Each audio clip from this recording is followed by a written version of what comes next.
All right, everybody, are you ready? Are you ready?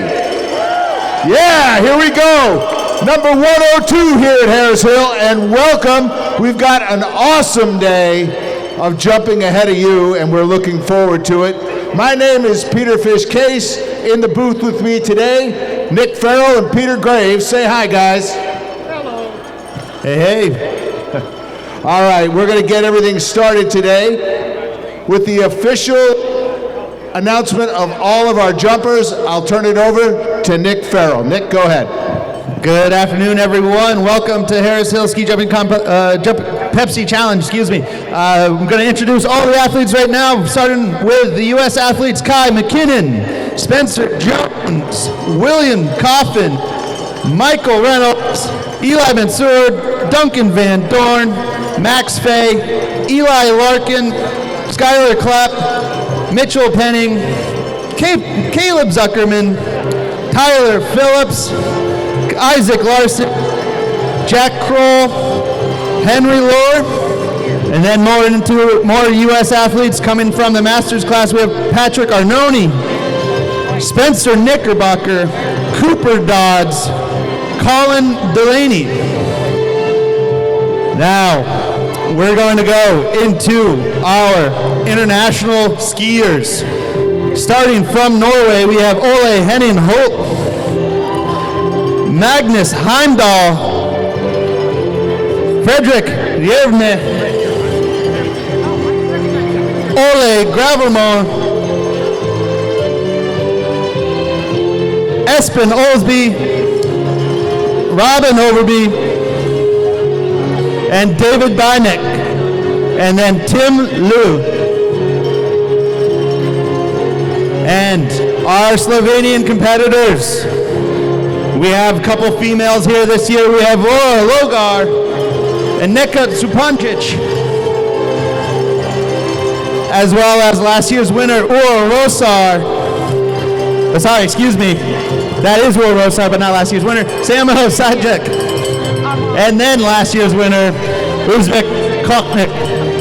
And so those are all of our competitors today in the 102nd Harris Hill Ski Jumping Competition. Back to you, Fish.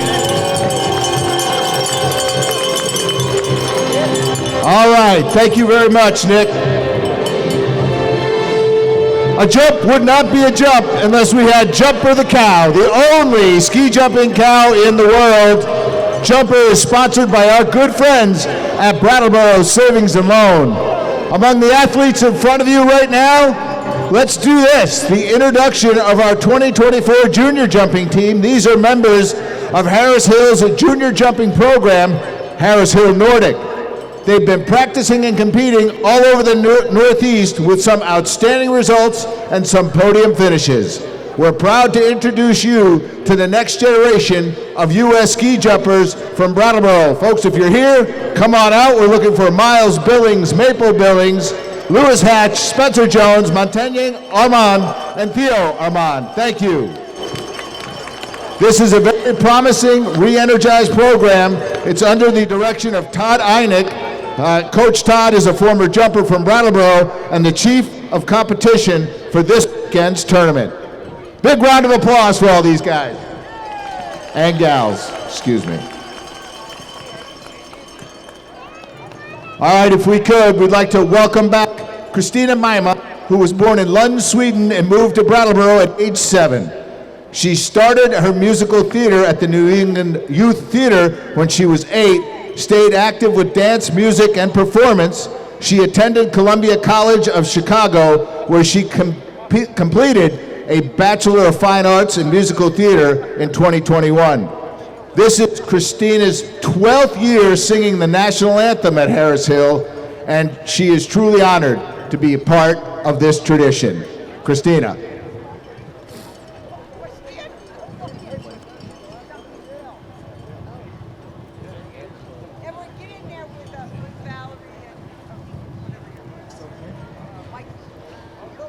Oh, say, can you see by the dawn's what so proudly we hailed at the twilight's last gleaming, whose broad stripes and bright stars through the perilous fight o'er the ramparts we watched were so gallantly streaming, and the rocket's red glare, the bombs bursting in air, gave proof through the night that our flag was still there. Oh, say does that star-spangled banner yet wave o'er the land of the free and the home of the brave?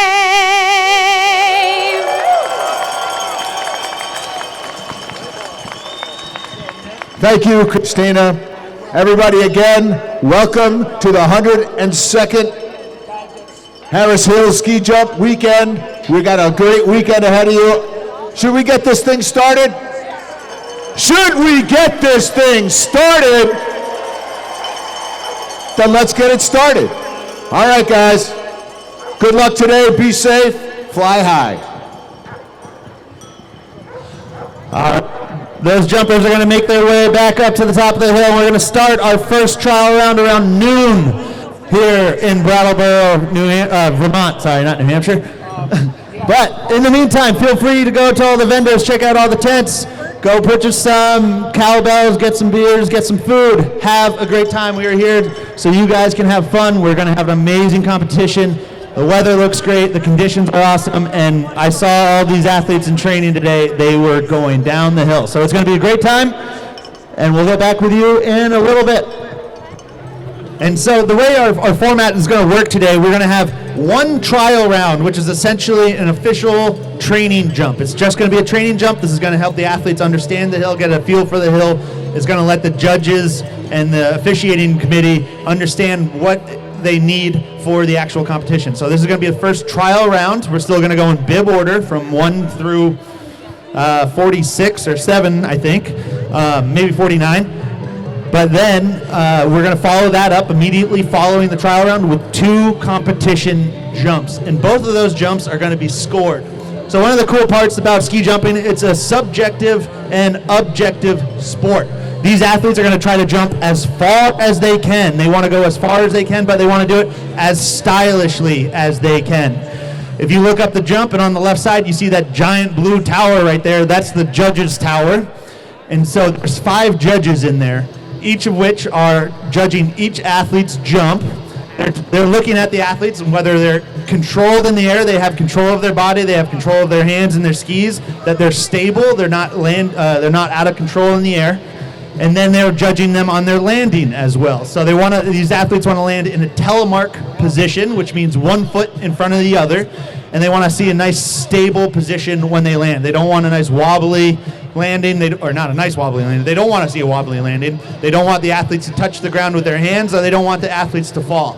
And if at any point they see some unsteadiness or some unbalance or something that they deem is not necessarily correct, the judges will deduct points from the athlete. Each judge or each athlete starts off with 20 points.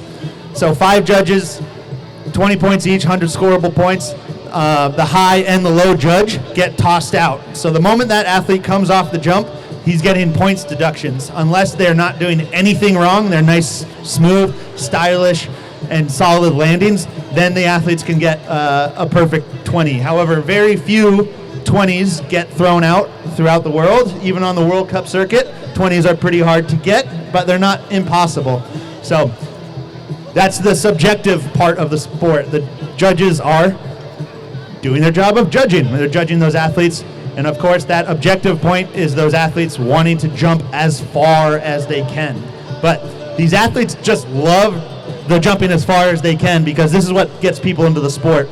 This sport is literally the closest thing you can get to the feeling of flying under your own power. I even say it's even better than base jumping or skydiving, which I have done. That's also super fun, but ski jumping is nothing like that. It is probably the coolest feeling of flying you can ever have. And so that's what gets us all addicted to this sport. That's what gets us to love it.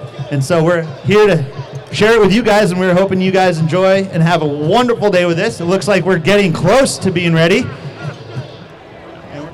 Number 1 will be coming out of gate 16. And this will be in the women's category, Kai McKinnon, representing NICEF, the club based in Lake Placid. And of course, this is just our first practice runs of the day before we get into our actual competition. So these trial runs will go through all of our jumpers. And Nick, what kind of things are our jumpers looking for during this trial run? Well, a lot of these athletes are really just kind of get the feel for the hill. They got a little bit of open training earlier today, and they had a little target jump yesterday. But these athletes want to see how the hill is skiing, especially after that little snow squall that came through. Kind of maybe switches up the track a little bit, might be a little more grippy, a little more fast, or we're not totally sure. But really, it's essentially just a practice run. Kind of dial in your feelings, kind of make sure that your body is where it needs to be right before the competition jump. And when we turn our attention to Kai McKinnon, who is attending Lake Placid High School, 15 years old, 6 in individual junior world championships in Nordic Combined, and 2nd in the team event. So, as Nick pointed out a little while ago, she has come back with a coveted team Nordic Combined silver medal. Yeah, that was so awesome of Kai. I was so stoked to see that in the results, because that silver medal, that means a lot for USA Nordic as a whole, but I know she's been working hard as a young athlete, and so it was awesome to see that result paid off to her. I can't remember the last time the U.S. podiumed in a junior world championships, and so that's outstanding. And I know her coach, Colin Delaney, who's actually jumping today as well, kind of in the Masters division. I know he was stoked to hear that, and I know all of Lake Placid, New York, and all of the eastern U.S., as well as everyone in the Nordic community was stoked with that result. All right, folks, well, we're about ready to begin here. Number 1 on the bar, Kai McKinnon, NICEF. On the hill.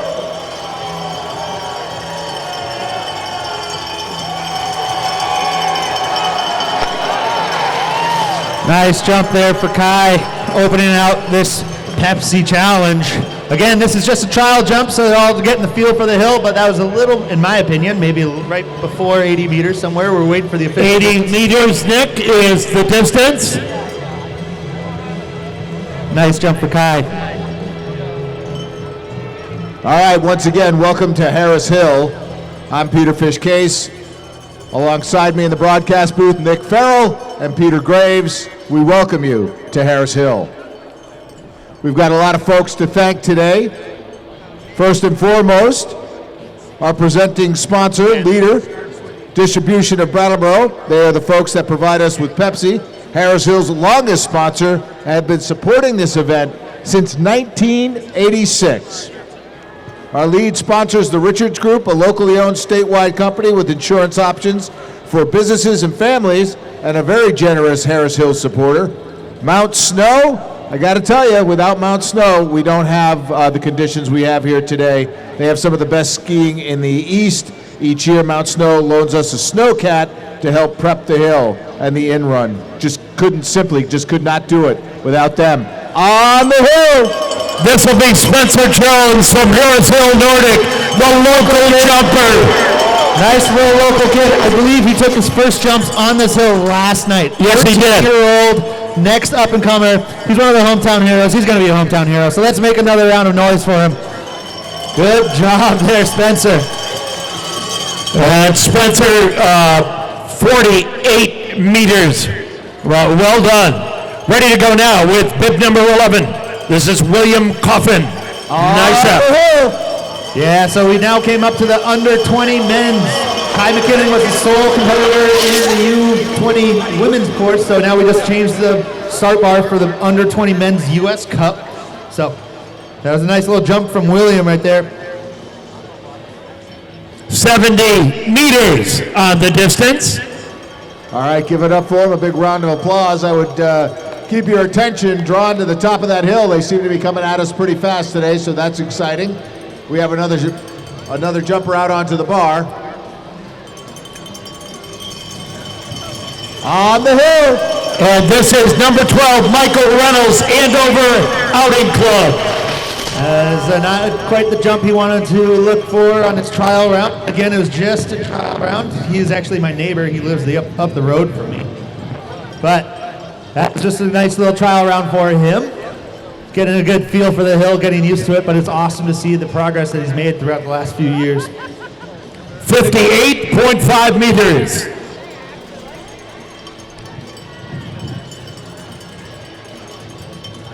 Bib number 13 next to go here at the Pepsi Challenge, Eli Manser, jumping for Fort Sayre. On the hill.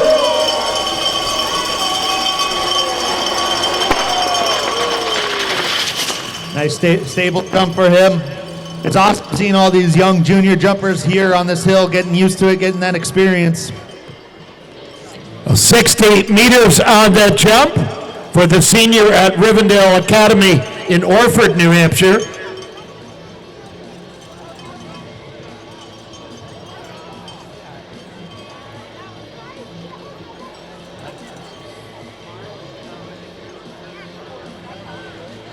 Well, moving on in the bar, our next competitor as we welcome you here, bib number 14, Duncan Van Dorn, homeschooled student in the 9th grade, jumping for NICEF in Lake Placid.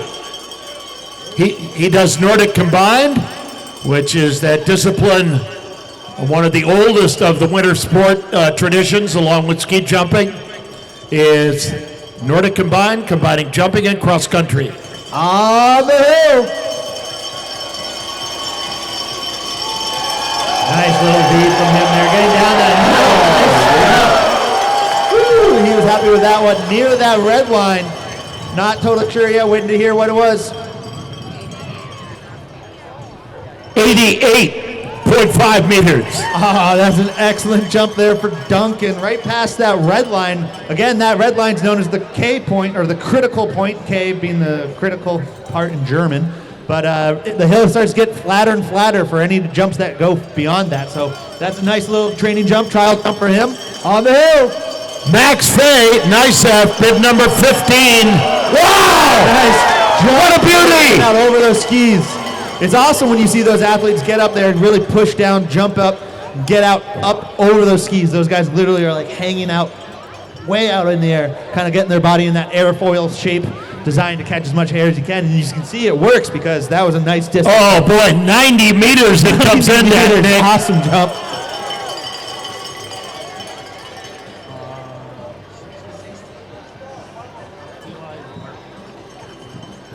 Getting out of the bar now, number 16 here at the Pepsi Challenge, Eli Larkin, skiing for the New York State Ski Educational Foundation. All right, don't be afraid to use your cowbells because he's on the hill.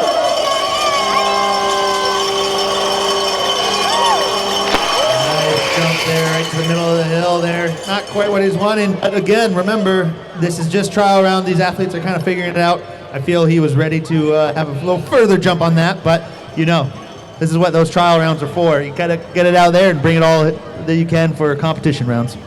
80.5 meters, the distance on that jump.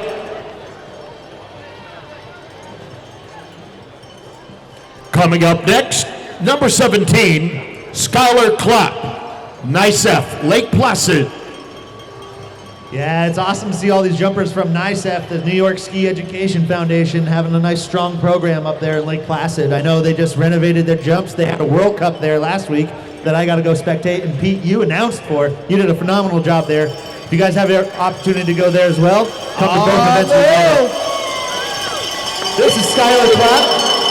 Got a little sideways in the air there, kind of lost a little bit of that lift he was looking for, but a nice jump right down near 70 meters. 79.5 meters, the Sorry, distance. I said that one wrong. near 80 meters is what I meant. So Nick, give us a quick explanation. When we see them coming off and they're getting a little sideways, what's happening? Well, that could be a little bit of just unbalanced posture, not really quite balanced off the leg. Could be pushing off, jumping off one leg more than the other. Could be one ski is on the edge, not as flat as it should be in the air, so it kind of like makes the athlete twist. It's a little balance of everything, and so that's one of the things what we do, train, try to sort those issues out. All right, number 18, Mitchell Penning, nice F. Nice jump there, past 80 meters for Mitchell. You kind of saw that ski, kind of pushed that right ski down right as he came into land. It's kind of, if you kind of let that build, maybe you could have got an extra meter or two out of that.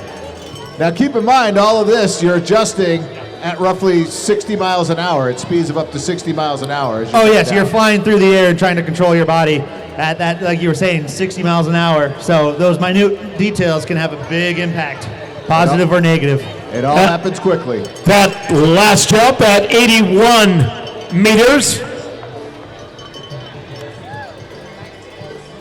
Our next jumper to come from the Fort Sayre Club in the Upper Valley.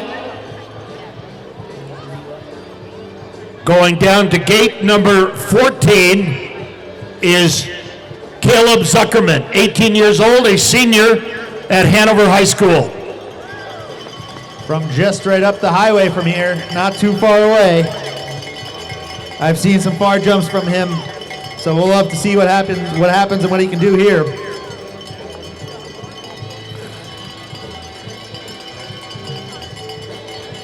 All right, the coach is giving him the sign, and he's on the hill.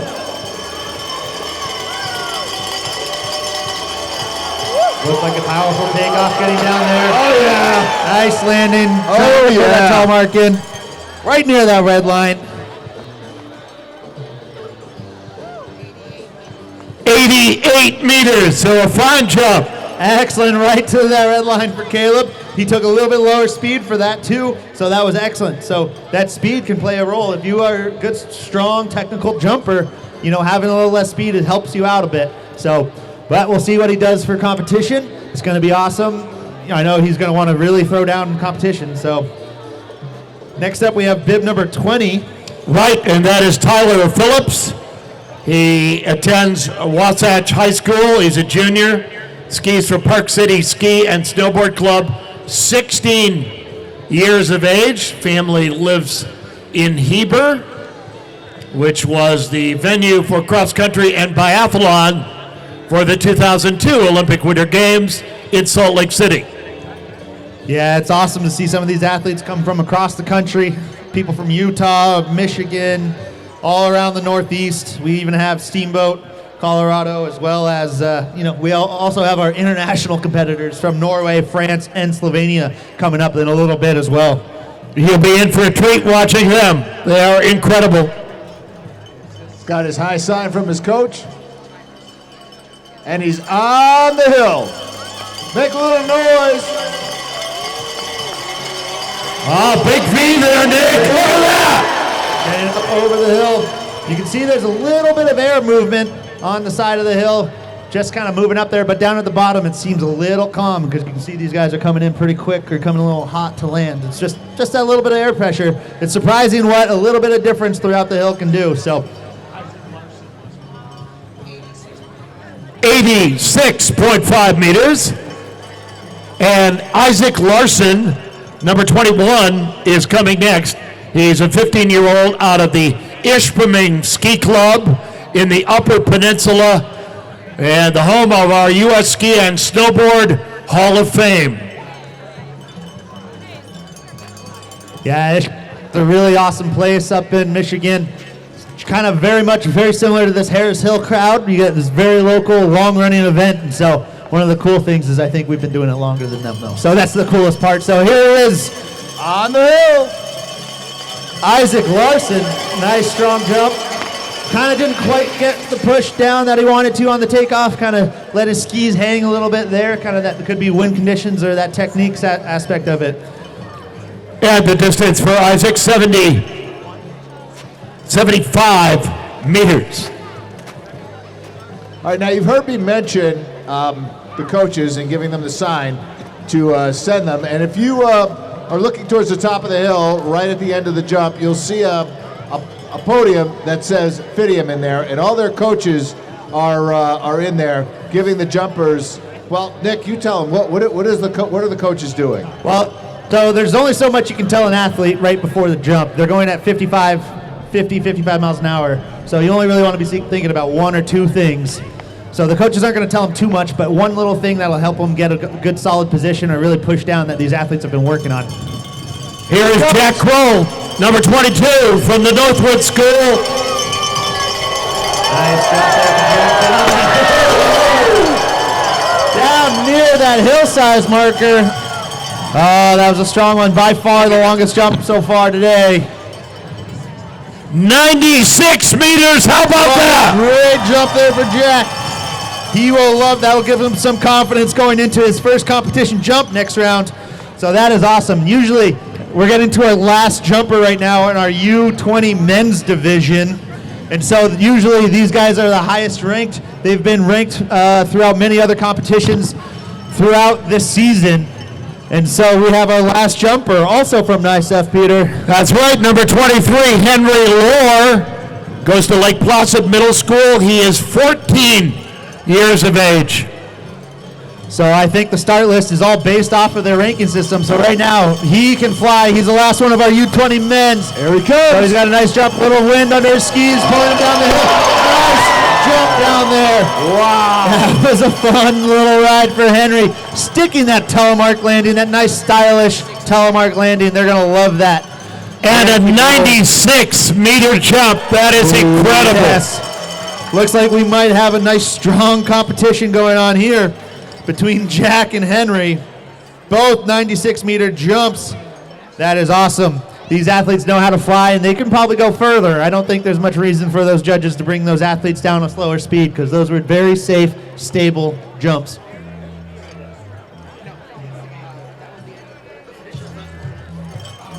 We're going into the Masters category now, and the first Master will be bib 27.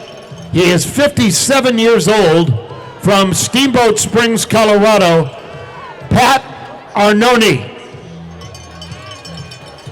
Yeah, this Masters division is awesome. A lot of the guys I used to ski jump with as well are still doing this, Peter. We have a lot of local hometown heroes in here. We have Cooper Dodds from Fort Sayre. We have Spencer Knickerbocker, our local hometown hero, as well as one of the Norwegian coaches, Ole Henning Holt. So it's going to be a strong crowd. We also have the NICEF ski jumping coach, Colin Delaney, in this one. So we have a lot of these guys wiping off the dust off their skis, coming back out here and coming out and enjoying this crowd. Yeah, right you are. And we await number 27, Patrick Arnone. Steamboat Springs and their Winter Sports Club. On the hill.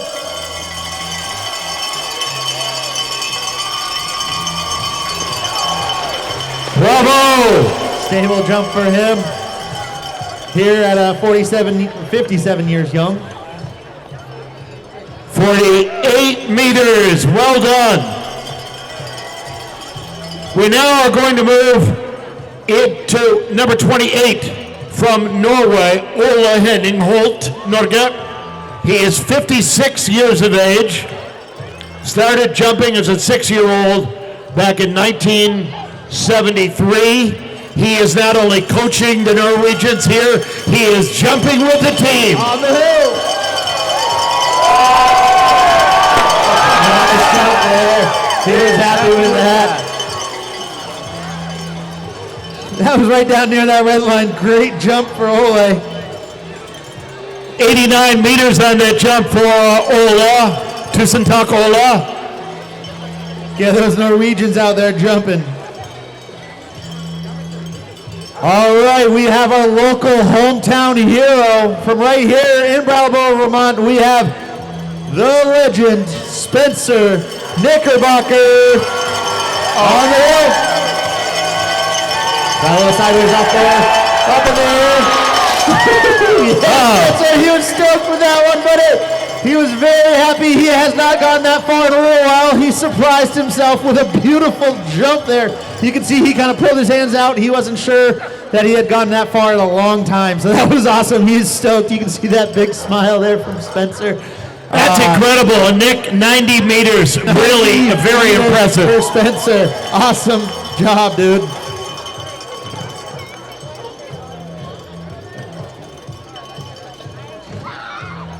He was pumping his chest. His heart was pounding on that one. He loved that one. He had not been that high in a long time, so that was great. Great jump from Spencer. That was super fun to watch, Nick. Yeah. All right, on the bar now, number 31, longtime jumper Cooper Dodds from Fort Sayre. On the hill. Yeah, Cooper can fly too. He's a good one. We had a great time jumping together, so nice up in the air, right down in the middle of the hill. These guys always dusting off their skis for this event. You know, this Harris Hill event always brings back those people that love the sport. 82 meters.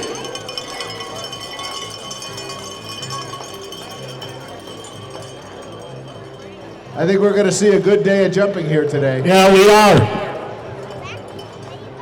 We have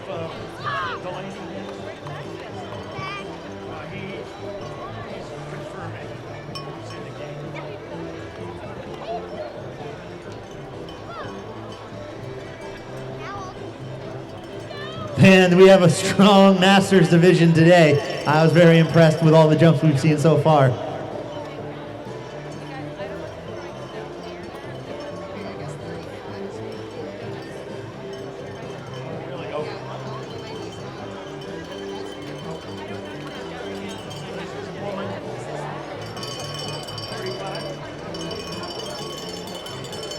We're going to the open women's category right now. Pip 35, Laura Logar, Slovenia, and my, can she fly? Yeah, she's one of the women Slovenian national team. Great jump down there, right near that red line. Yeah. Awesome seeing these strong women jumpers out here. 88.5 meters, and she was a medalist at Junior World Championships. Laura Logar, Slovenia. Yeah, so it's awesome that we have these Slovenians and Norwegians here today because they are known to fly. They have some of the world's biggest hills, and they have a hill. It's in their DNA. Nice jump here for Nektrek Zupancic. Nice down near that red line, past that red line too. She got a little fist pump in there. Nice little landing. Great jump to have to go into her first competition jump after this. So great trial for her. Very solid jump. We're still waiting on that distance. And we have it, 89 meters for Nija Zupanic, Slovenia. Yeah, so that was our women's open division, the two Slovenian women here. So that was phenomenal. We had some strong jumps by them, both of those Slovenian girls. Now we're going to move into our men's division, our open men's division, where we have some of the heavy hitters. All of our international friends and some of our local heroes.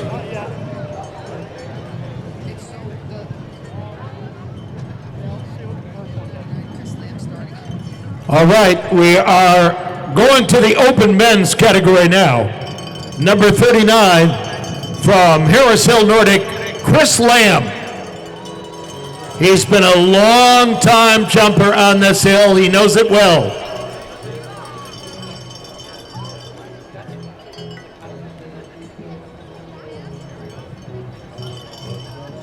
I'm not sure what it is about this particular day, Nick, but I feel like we're just going to see some big jumps today.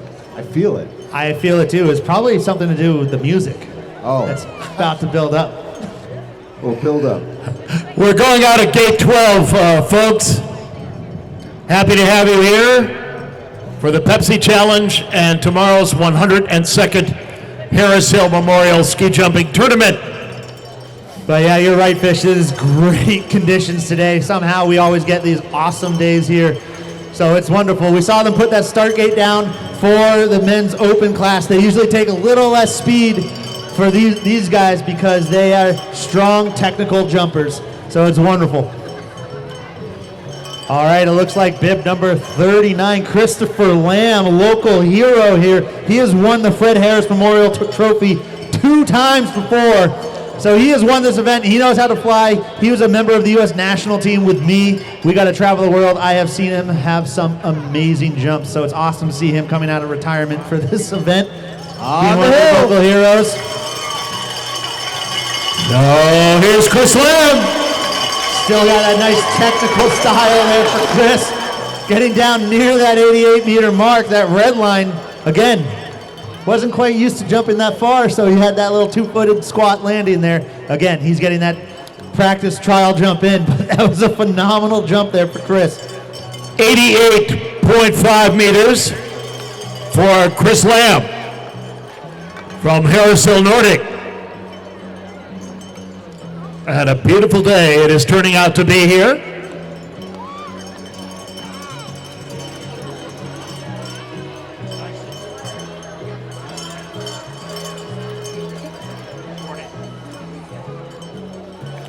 All right, ski friends, we're ready to go into the open men's category as Chris was the first. And number 40 will be next, Magnus Heimdall from Norway. On the hill. Let's welcome one of our international competitors. We're grateful for them to be here. Nice wide V, stylish jump, control down to that red line. Nice float, Nick, on that. Really elegant flying. Yeah, very 87 meters. right down there. This could be a nice, strong Masters field. I'm sorry, not Masters, Open Men division. That's right. And we are ready to proceed with pit number 41, Fredrik Jevne, Norway.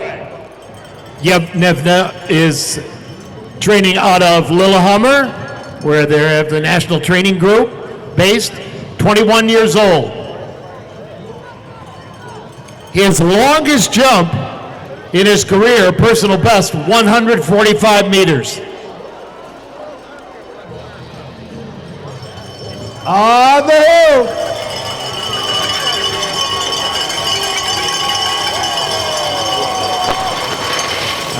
Good little jump there for Frederick. I don't know, it was hard for me to see from the bottom of the hill, but I kind of noticed it a little bit, so it probably meant it was really obvious that it seemed like he was a little late on that jump.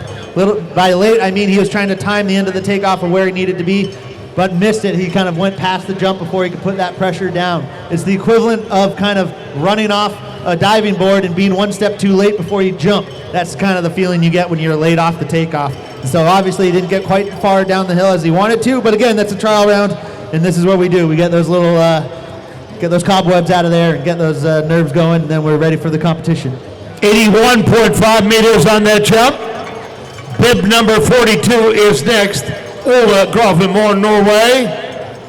He's 25. His club is the flying team Vickerson. On the hill.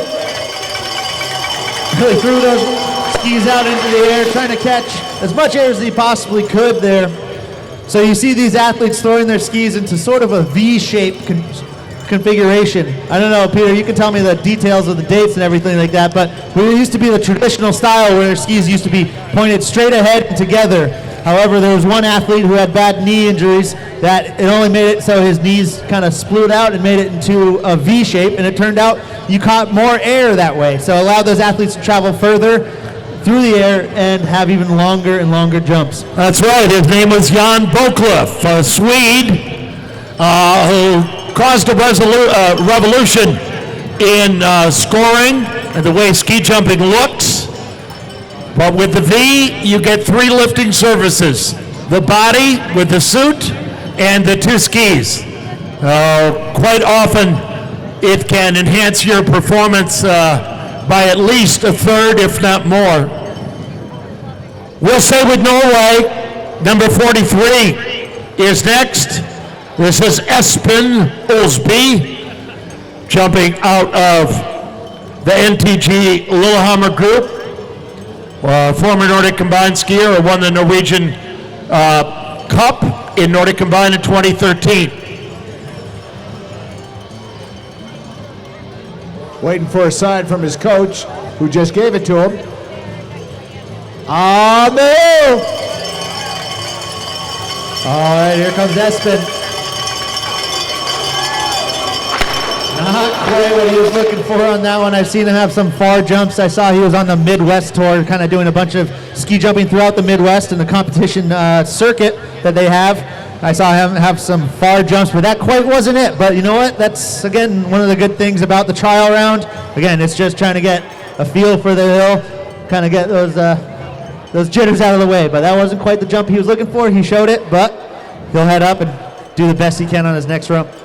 70.5 meters on that jump, and quite often you can tell, Nick, by the reaction of shaking hands or head or something that it wasn't as far as they intended it to be. 44 is next from the Colin Hop Club, 37-year-old Robin Overby. Yeah, you can kind of tell it's so important, that takeoff. Like, honestly, once you do that takeoff and depending on how it's so important. It generates the rest of your jump, so you know an idea of how great it's going to be at that point. So, but that was a decent jump there for Robin. Right down to the middle of the hill. Each 80 meters for Robin Overby, who jumps out of the club Colin Hop, a prestigious jumping club in Norway. Now, we talked about it a little bit earlier. There's a coach's stand right on the right side of the takeoff. If you look up the hill, you have the athletes' coaches are standing there. They usually have a video camera so they can review the jump and kind of see what little details and minute corrections they need to do. But what they're doing as the athlete slides out onto that start bar, they have usually a stoplight system that the judges or the officials in the left tower, in the left blue tower, they determine when the right time frame for the athletes to go. Then the coaches have about a 10-second window to flag the athlete and give him the okay to go. Just like right now, we have David Reineck from Norway. Excellent jump right down near 88 meters. Bib number 45. 88 meters, the distance on that jump for David of Norway. That was a nice jump for David there. But going back to it, that athlete's coach, they can kind of see what the wind conditions are doing. Again, the athletes are wanting like a headwind. The headwind is like the airplane taking off. It creates more lift. It creates kind of a cushion of air under the athlete's skis, compared to a tailwind, which would be moving down the mountain or from the athlete. Our next jumper, Nick, to go, bib number 46, jumping for France, is Tim Lux.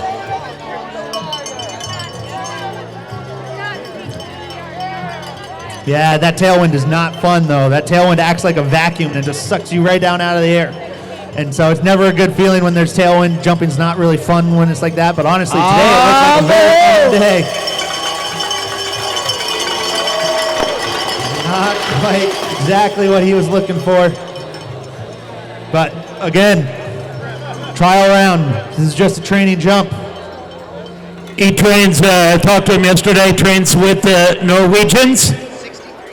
63 meters for Tim. One parent is from France and the other from Switzerland.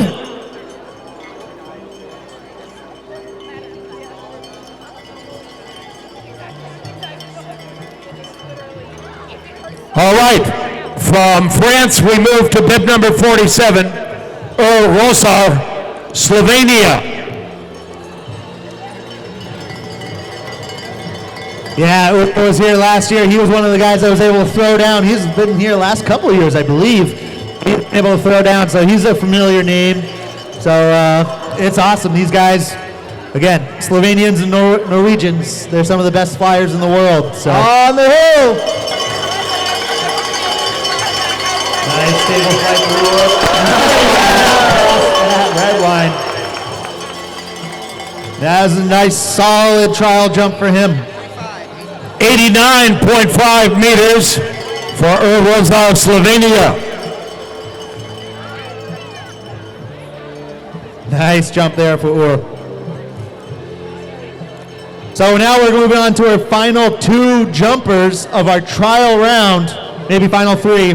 Right now we have bib number 48. That's right, from Slovenia, Samo Selijak.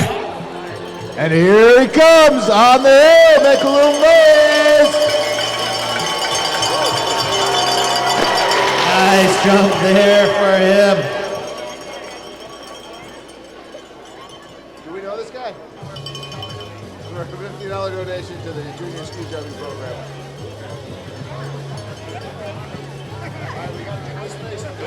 I'm trusting you. Still waiting on the distance here. And the next jumper, Ozbek Kotnik. Kotnik, our winner of last year's competition, right down there, really getting it. He was happy with that one. So, real happy. 90.5 meters. Excellent. For Ozbek, we're down past that red line. That was an excellent jump. All right, so here we have a unique situation. We expect to see Colin Delaney in our first comp jump, but he decided not to take a trial round jump.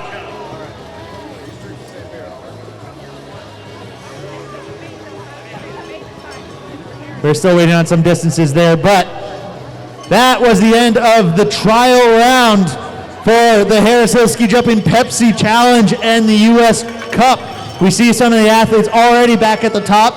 We're going to get just a kind of brief break here, and we're going to roll in right into our first competition jump. So right now, if you want to go grab some food or get some beer, it might be a good time. However, we're not going to have much of a delay between the end of this round and the start of the next, because it looks like all the athletes are close to the top of the hill, and they're ready to go.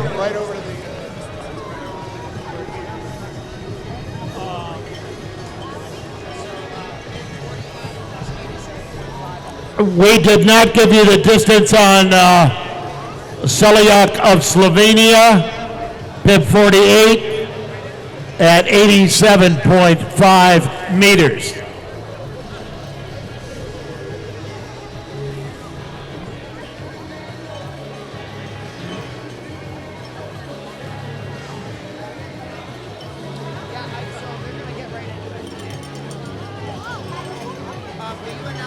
Hi.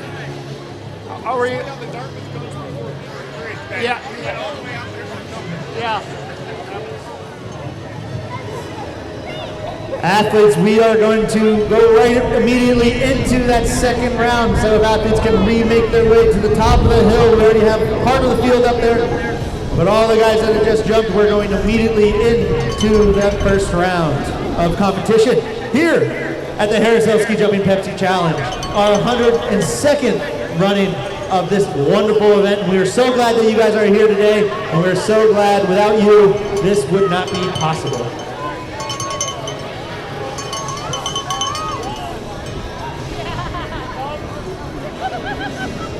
And shortly we'll begin our first of 2 jumps.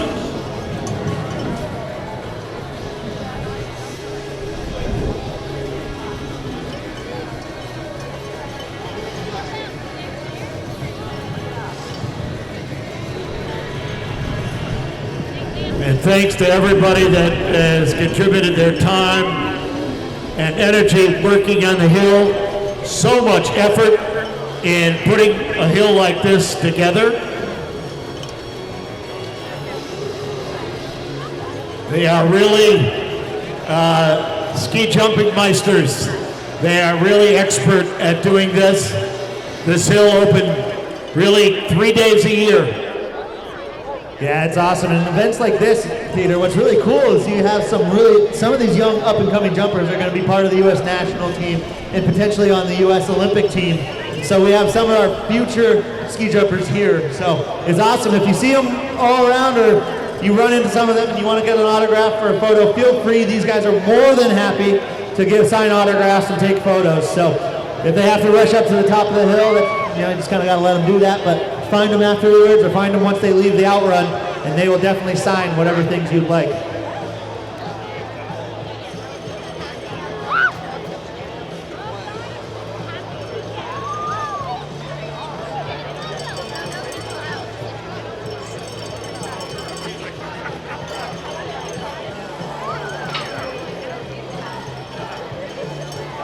On a beautiful, beautiful day.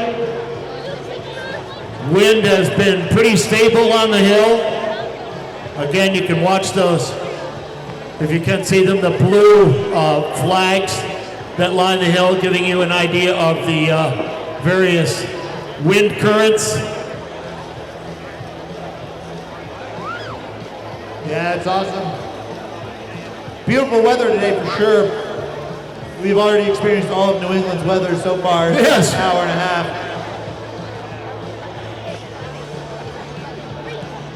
Fred Harris went to Dartmouth College, where he helped found the Dartmouth Outing Club.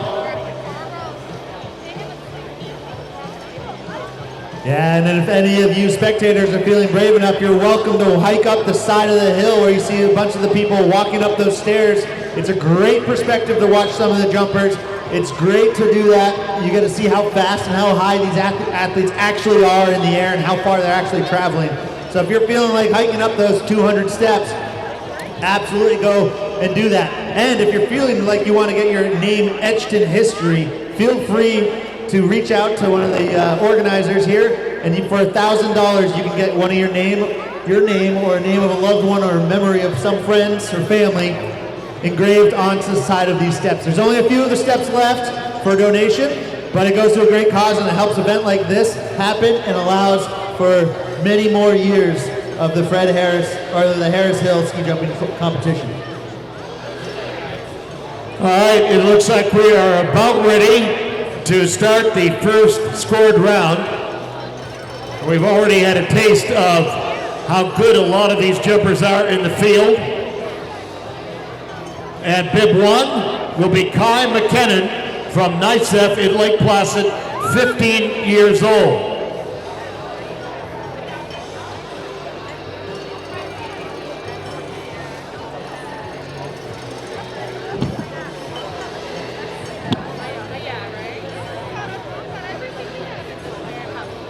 And Kai moving out onto the bar.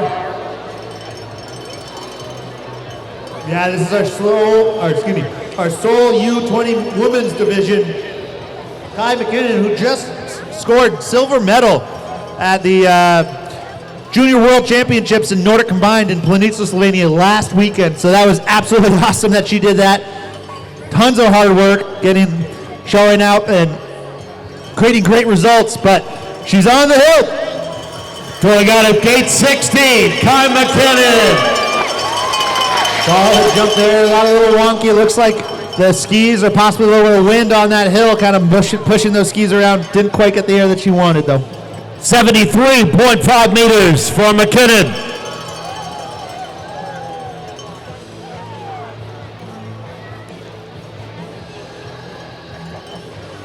All right, that was our U20 Women's Division with Kai McKinnon. Now we're going to move on to our U20 Men's Division for a US Cup.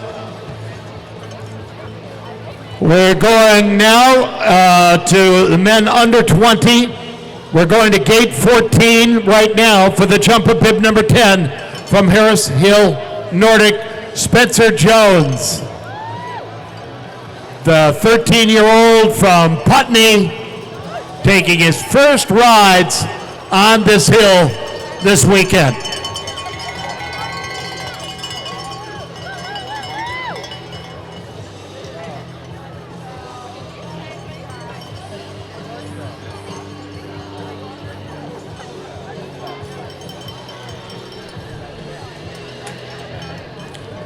It's a big step to move up to this big hill.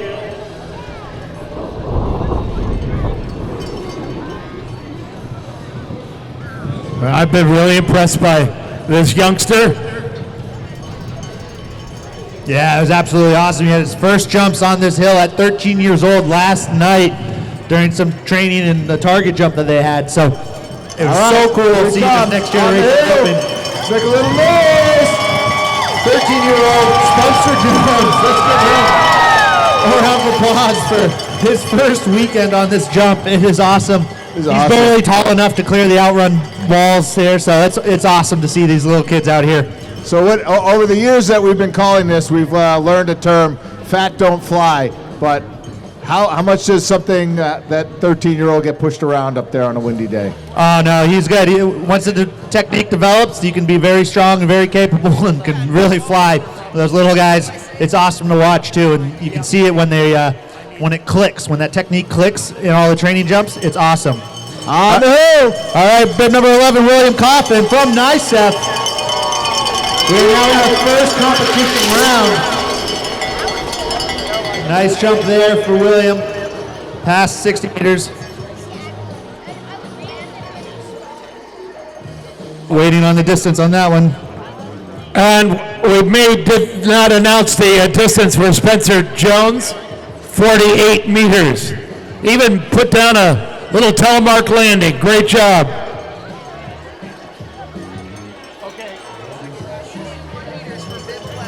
61 meters for William Coffin. On the hill. Here's Michael Reynolds, number 12. Here's a little squirrely there over the knoll. Rolling down the windows. Yeah, rolling down the windows, kind of keeping that balance as best as he could. He's got to really find that in-run position. That's why that tucked position on the in-run is so important. Kind of gives you a solid foundation to work from. 62 meters for Reynolds from Merrimack Valley High School in New Hampshire. Bib number 13, Eli Mansour. Ford Sayer is next. We got a little squirrely on that landing, that ski kind of getting on it all around, but he figured it out.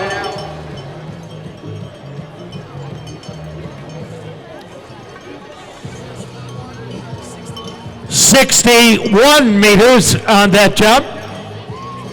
Bib number 14 is next from NICEF, Duncan Van Dorn. Not only a special jumper, but a Nordic combined athlete as well. Started on a 20-meter hill, and now he's on the big ones.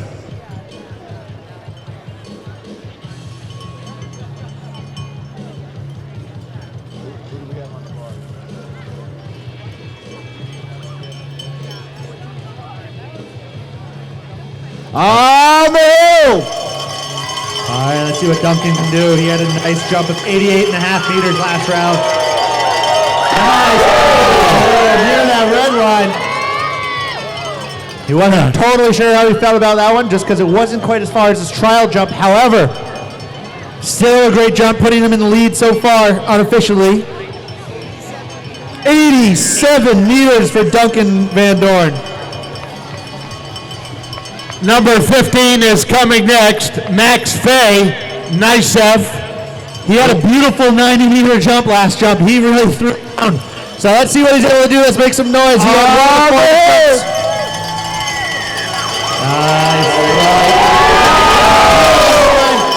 possibly passed it. That was a great jump there.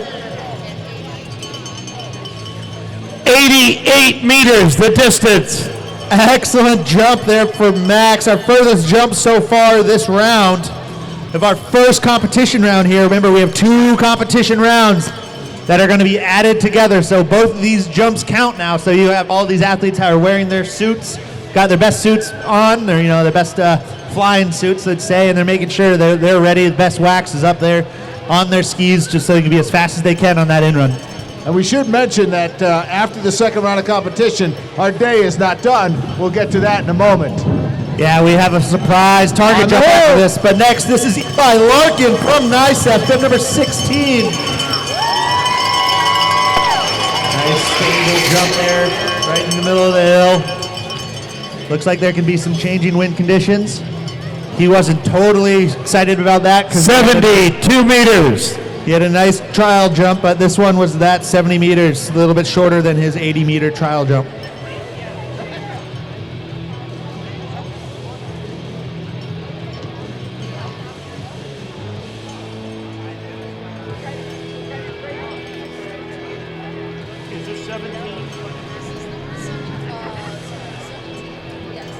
Coming up now, bib 17, Skylar Clapp, nice F, on the bar. Got a little snow flying and a skier coming. Here we go on the hill. Nice jump there for Skylar, getting that little, using that little headwind that kind of moved through with this little snow squall. Started moving the wind up the hill. Might be, or from the bottom, it looks like it's moving up the hill, but you can kind of see that was a great jump of 86 meters there. Nice improvement for Skylar. Bringing it out for the first distance competition. 86.5 meters. On the hill. Mitchell Penning, nice F, number 18. It was a good looking jump. He's there. He kind of got his feet a little close together coming into landing and kind of lost a lot of that ability to catch that air and a lot of that flight stuff. So he had to come down a little sooner than he needed.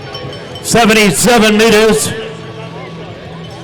As we go to bib 18, Mitchell Penning, 16 years old from Nice F. Interesting story, started jumping at age 6. First jumps at the Calgary, Alberta Olympic Park on a vacation. Then he was hooked. This is number 19, Caleb Zuckerman from the Fort Sayre Ski Club. On the hill.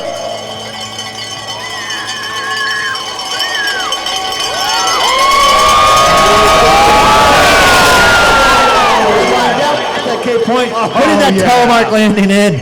Excellent jump, utilizing that wind, that little changing conditions out there. That was an awesome jump there for Caleb. 91.5 meters. Awesome jump there for Caleb with a nice, beautiful telemark landing. The judges are going to love that. We have 4 more jumpers remaining in the under 20 men's US Cup division, and these guys really threw down. These guys know how to fly, so we'll see how they're doing. Remember, this is the first round of competition, so both of these jumps, this jump and the next jump, both count towards their final. Next jumper to come, number 20, Tyler Phillips, Park City, Utah. Oh, there we go.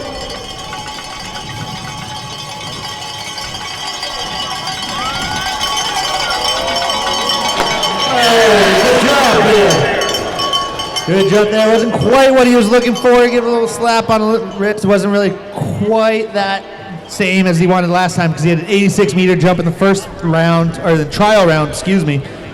But now a little bit shorter with a distance of 81 meters. 81 meters for Tyler. Not quite what he's looking for, so he's going to really want to throw down the best he can in the second round. But right now, we have Isaac Larson on the hill from Ishpeming, Michigan. Had a 75-meter jump, looking to improve that. Big jump in Ishpeming up in the Upper Peninsula. A little better than his trial round still, but not quite what he was looking for. He was looking to get way down there. Waiting on our distance. We have those markers on the side of the hill, judging where those guys land, looking at where the middle of their foot touches the ground first.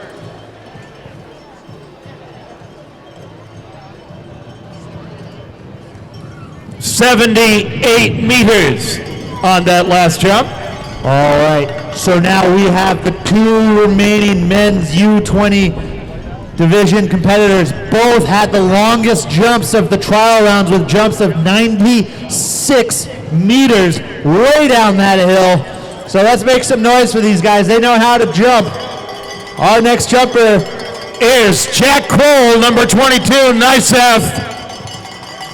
Waiting on that coach's flag. He has that flag. And he's on the hill. Let's make some noise. Let's see what he's going to come down a little bit.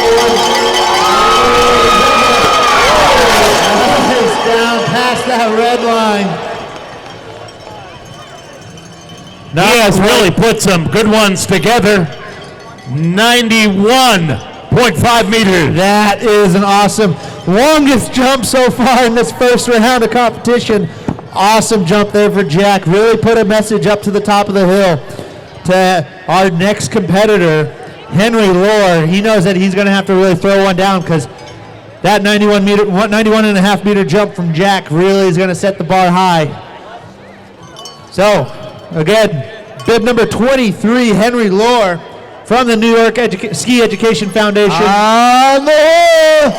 He had a 96 meter jump in trial. Nice jump, not quite exactly what he was looking for. Came up a little short. That wind got squirrely. He was a little upset. He left that door open, but who knows? We still have one more round of competition for these men's U12 division. They can make up a lot of space in the next round. Excuse me. So a distance of 84 meters. 84 meters was not quite what he was looking for, but he knows what he needs to do now to get out in that leaderboard. So just from rough perspective, from distance only, the unofficial leaderboard for that is Jack Kroll leading, followed by Caleb Zuckerman, and then Max Fay in third place. That is just solely off distance and completely unofficial, but we're going to have a nice strong U20 men's round coming into our final round.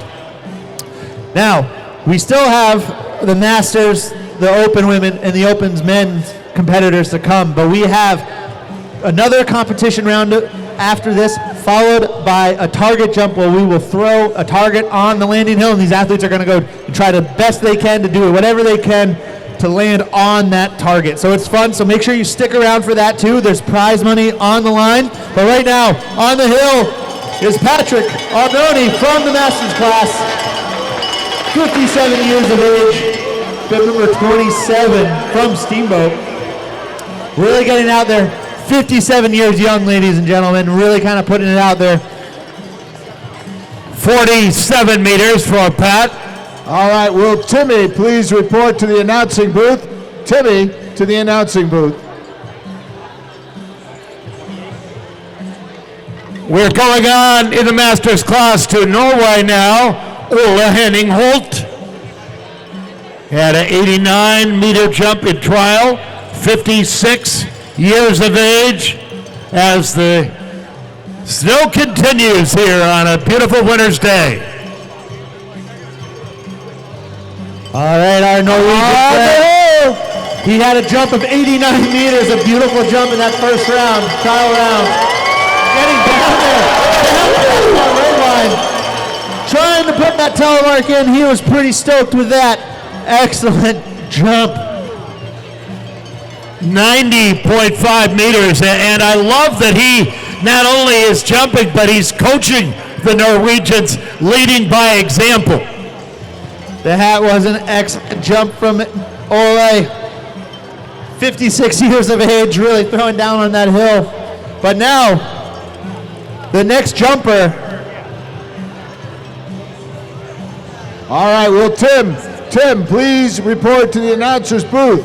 Timmy, to the announcer's booth. Our next jumper, our local hometown hero, currently running and directing the Marlboro Nordic Ski Club. We have local hometown hero, Spencer Knickerbocker, who threw down an amazing 90-meter jump in his first round, which he loved. And so he's sitting out there on that starting bar, waiting for the coach's flag. Let's make some noise for our local hometown hero. On the hill, Spencer Knickerbocker! There's in this jump down near that 80-meter mark. Not quite what he had before in his trial round, but that was still a solid jump there for the local myth, the legend, Spencer Knickerbocker. 80.5 meters for the 31-year-old Spencer Knickerbocker, who grew up here, was a former member of the US Nordic combined team. All right, well, you might have noticed in that last round we had a different voice calling on the hill. We sold that opportunity for $50 to make a contribution to our junior jumpers team. So thank you, Timmy, for your $50 contribution and your contribution to today's broadcast. Snow going kind of sideways. There's a little bit of swirl in the air now. This is Cooper Dodds. Cooper Dodge from Ford Sales. Ski clock up from Hickover. Jump down the middle. Solid jump for Cooper. Always. He's one of those masters jumpers that kind of does ski jumping tours every now and then, but he does many photography. That is awesome. He has great photos. Love to look at his stuff. However, it's awesome when he dusts off those skis and comes out to the hill and jumps for fun. They're just great. 81 meters, the distance on that jump, the Pepsi Challenge. Happy to have you with us, folks. So Nick, talk to us about what it looks like coming down the ramp when it's snowing like this right now. What's going through their heads? Well, it's not too much. I know because you have snow buildup on the track, you kind of want to make sure that you get going as soon as possible, but you're at the whims of what the judges decide. So you can only go when the judges say it's okay. There's usually a stoplight. Red light means you can't go. Yellow light means you can get out onto the start bar, out and get your skis in the track. Green light means, well, you got 10 seconds to go within that 10-second window. So you're going to try to find the best time to go during this. However, with this snow, there's more snow building up into the track, which can affect the speed of the athletes. And obviously, these athletes want to take as much speed as they can that they're allotted. So having this extra snow isn't quite fun. However, as long as it's not too sticky and there's not too much of it, it really isn't too much of a big deal. Next to go, number 29, Colin Delaney, a ski coach. On the hill. He's actually wearing bib 32. Nice jump for Colin Delaney. So Colin's the coach for the New York Ski Education Foundation, as well as the Eastern region. So that was awesome having him out there, the coach, kind of showing all the other young athletes how to do it. 81.5 meters for the man who is a World Junior Team representative for the United States and the 2017 Domestic Coach of the Year for USSA. Yeah, it looks like there's a nice tight run right there between Colin, Spencer, and Cooper. I believe everyone was within a meter of each other. So that Masters class has really got a solid competition with Ole throwing down past that 90-meter mark. He's got a commanding lead, but man, whoever's the rest of the podium, that one's going to be close. All right, now we are moving into our open women's division from Slovenia. We have our guests here, bib number 35. Let's make some noise for our lady jumpers today. Logar, Slovenia. Nice jump there. Great jump there for Laura. Nice, solid. 89 meters. Nice, solid jump for our female contingent, international contingent for sure. Bib number 36 is coming next. Anika Zupanic, Slovenia. She also had a great 89-meter jump in the trial round. The snow has stopped. Let's make some noise for her. On the hill. All right, let's make some noise for her. Nice, strong takeoff, getting out over the skis. Wonderful jump for these Slovenian girls. Great jump for Nika. Awesome job with a little fist pump there in the outrun. She was stoked with that jump. Yeah, that was just superb. Waiting on that distance. Definitely past that. Wow. 92.5 meters. 0.5. That was an awesome jump from her right there. Great jump.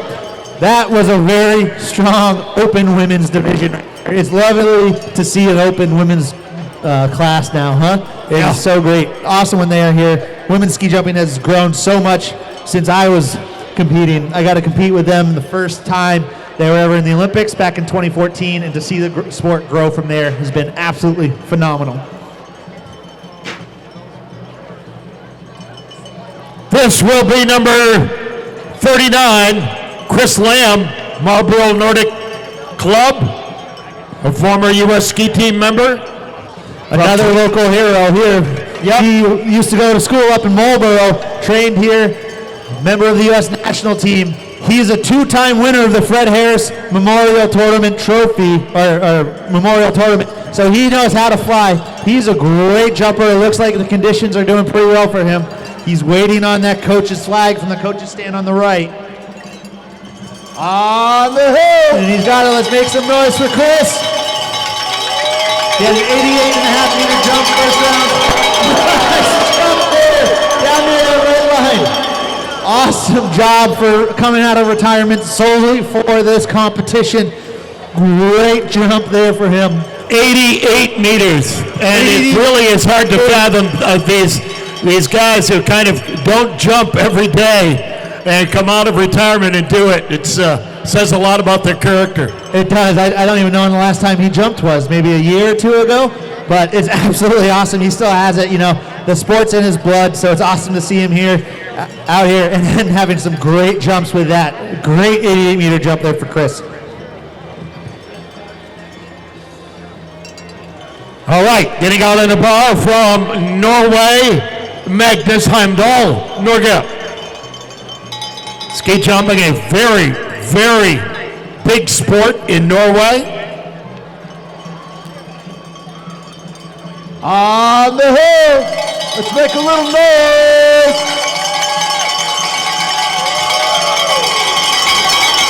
Nice ride, right down the bottom of that hill. Past that red line, you can see those Norwegians. They definitely know how to fly. 88.5 meters. Nice jump there for Magnus. These guys really are throwing down. These guys are some strong jumpers in our international contingent for sure. Bib number 41 is coming next, representing Norway, Fredrik Jevne. 41. He had an 81-meter trial run. I knew he wasn't too happy with that one, and he wanted to improve on it, so he's looking to do that now. He slides out onto that start bar, waiting for the coach's signal, checks his bindings, make sure everything in his equipment's set before he goes and hucks himself off the side of a mountain. That's always a good thing to make sure everything's intact before you go. On the hill! Oh, big D! Down there, nice down the middle of the hill, near in between that 80 and 85 meter mark.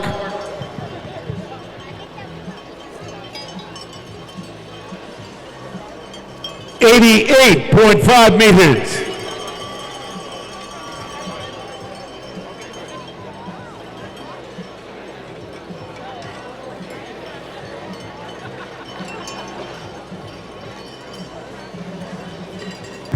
Nice jump there. This is Ola Gravamore from Norway, bib number 42. Skis out of the flying team at Vickerson, which is one of the world's great ski flying hills. Just about triple the size of this jump, ski flying. It's not in the Olympics, but it draws a huge crowd, particularly in Central Europe.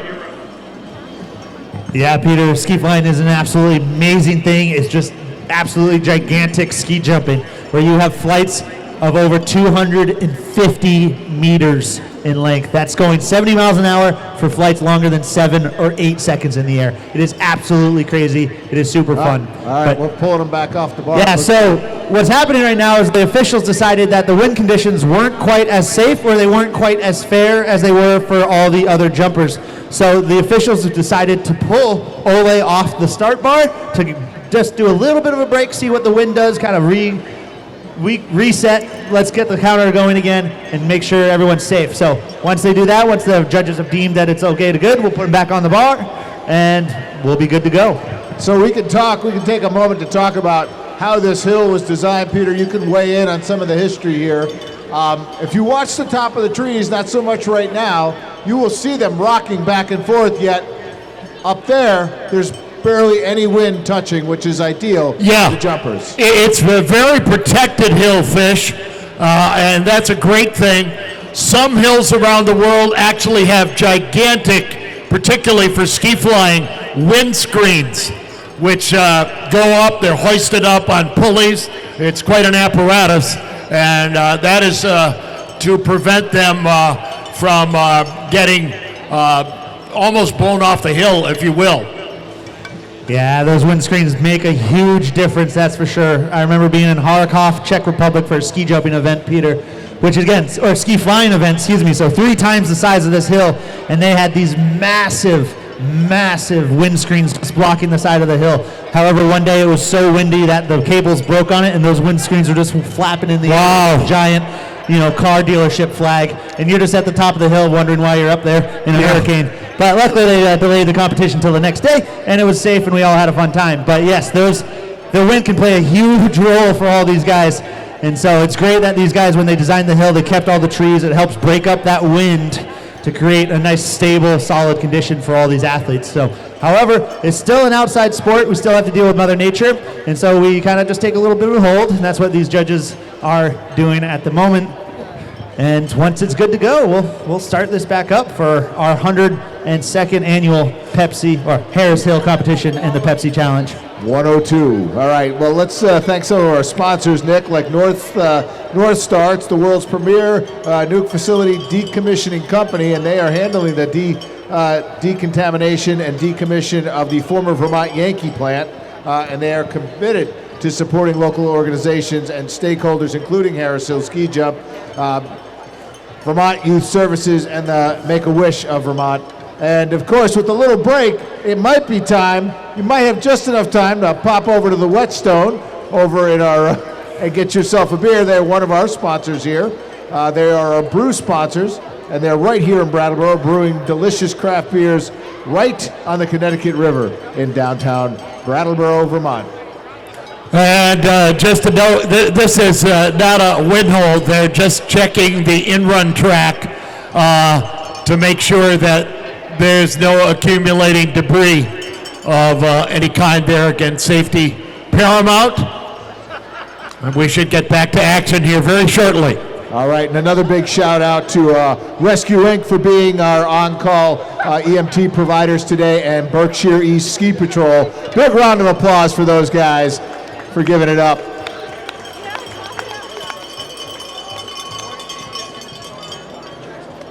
All right, so we're ready now to resume. The track is clear. Bib number 42 from Norway, Ole Gravemore. Yeah, that was good. We thought it was a wind hold from down here, but the announcer's booth doesn't always have the most up-to-date information, which, it's all right. But what happened was there was some debris that might have fallen down the in-run, whether it was some boot that accidentally hit some snow, or ski slid a little bit and knocked snow or a little bit of ice chunks down that track.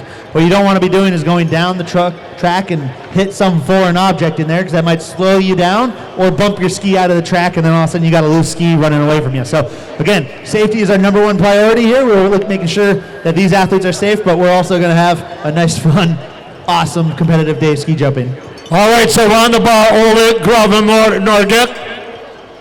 On the hill.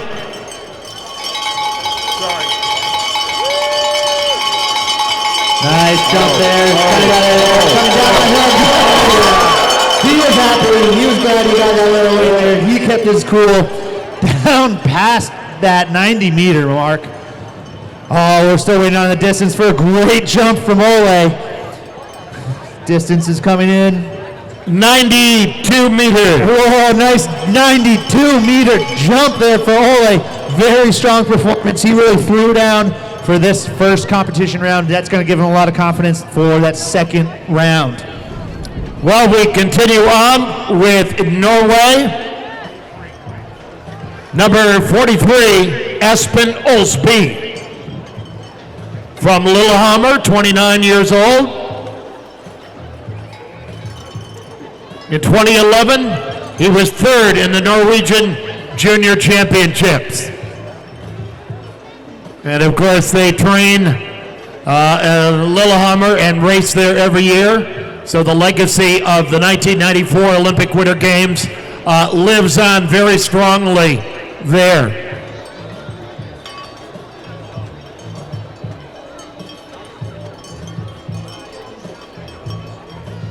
On the hill! All right, here comes Espen from Norway. I've seen that good jumps and trials. Wasn't quite what he wanted there. Norway, that one, not quite what he was doing. Earlier in the week, or earlier last couple months, I've seen some nice jumps from him, but still trying to figure out this hill. 74 meters. Wasn't exactly what he was saying. You could tell by his body language on the outrun as he skied out. Bib number 44 is next. Robin Overby, Norway.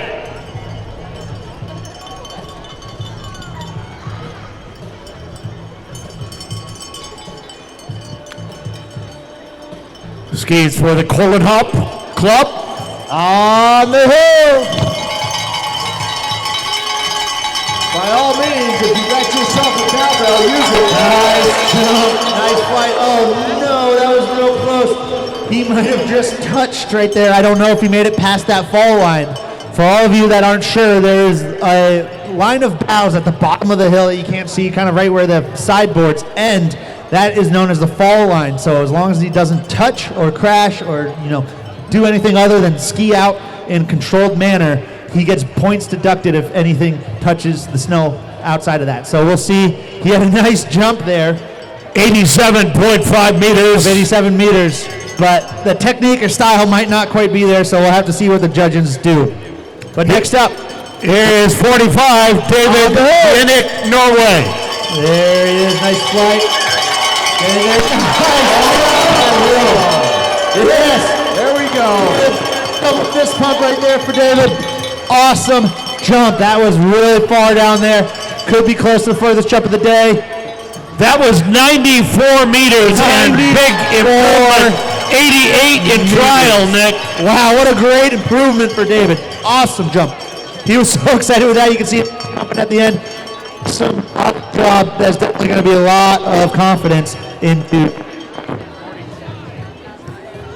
Bib number 46 is next.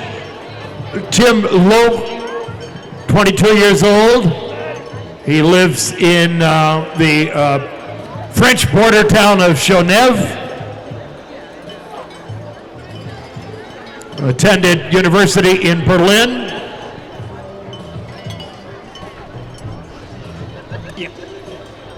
Number 46.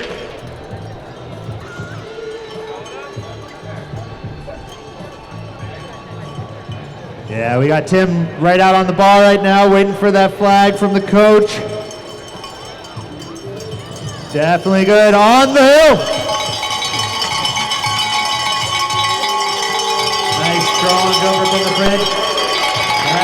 As Peter was saying, he lives in France, but his father's German, his mother's French, trains with Norwegians. He's kind of getting all around the world. Yes. And 62 meters, the distance for Tim.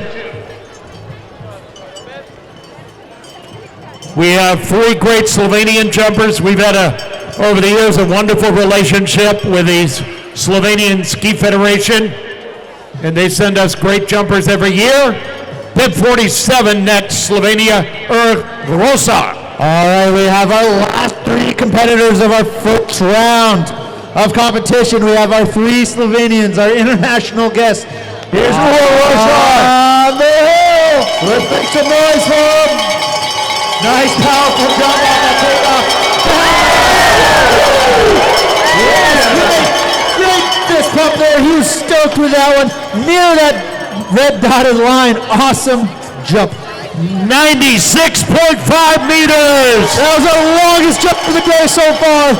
Awesome jump there for Orr. Phenomenal improvement from his first round. That is really putting a solid result on the board. Really telling those guys at the top of the hill that they really have to really try hard now. This is going to be awesome. These last two jumpers in the men's open division. Oh, this is going to be exciting, folks. Samo Soljak, Bib 48, Slovenia. On the hill. Let's make some noise. All right, let's see what he's got. Going up in the air. Nice solid jump still down that hill. Not quite enough to get ahead of Orr just at the moment. 90 meters on that jump.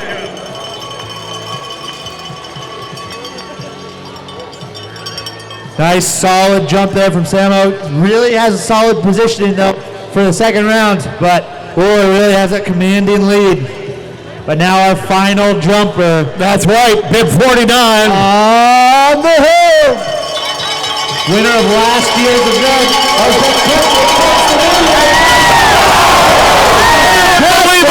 Bottom line. Awesome. He's unbelievable. Fist pumping, trying to get the crowd up because he's excited with that one. That was a phenomenal jump. 98 meters, so that's the longest yet. Right down to the hillsides there, right up to that, dotted line. Awesome jump there by Kotnik, taking the lead. Theoretically, this is going to be close because Orr landed with a telemark at 96.5 meters. The judges love telemark landings. Ozbek Kotnik might have landed 2 foot a little bit, so he might get a little deductions from the judges, but that just means we're even going to have an even closer second round. So stay tuned, ladies and gentlemen. That was the end of our first competition round, and we're going to begin our second round shortly. So our second round of competition today will start in 15 minutes. Sounds like just enough time to go get yourself a brew with the Whetstone. What's up, everyone? You're live here in the BCTV production van at the Harris Hill Ski Jump 2024.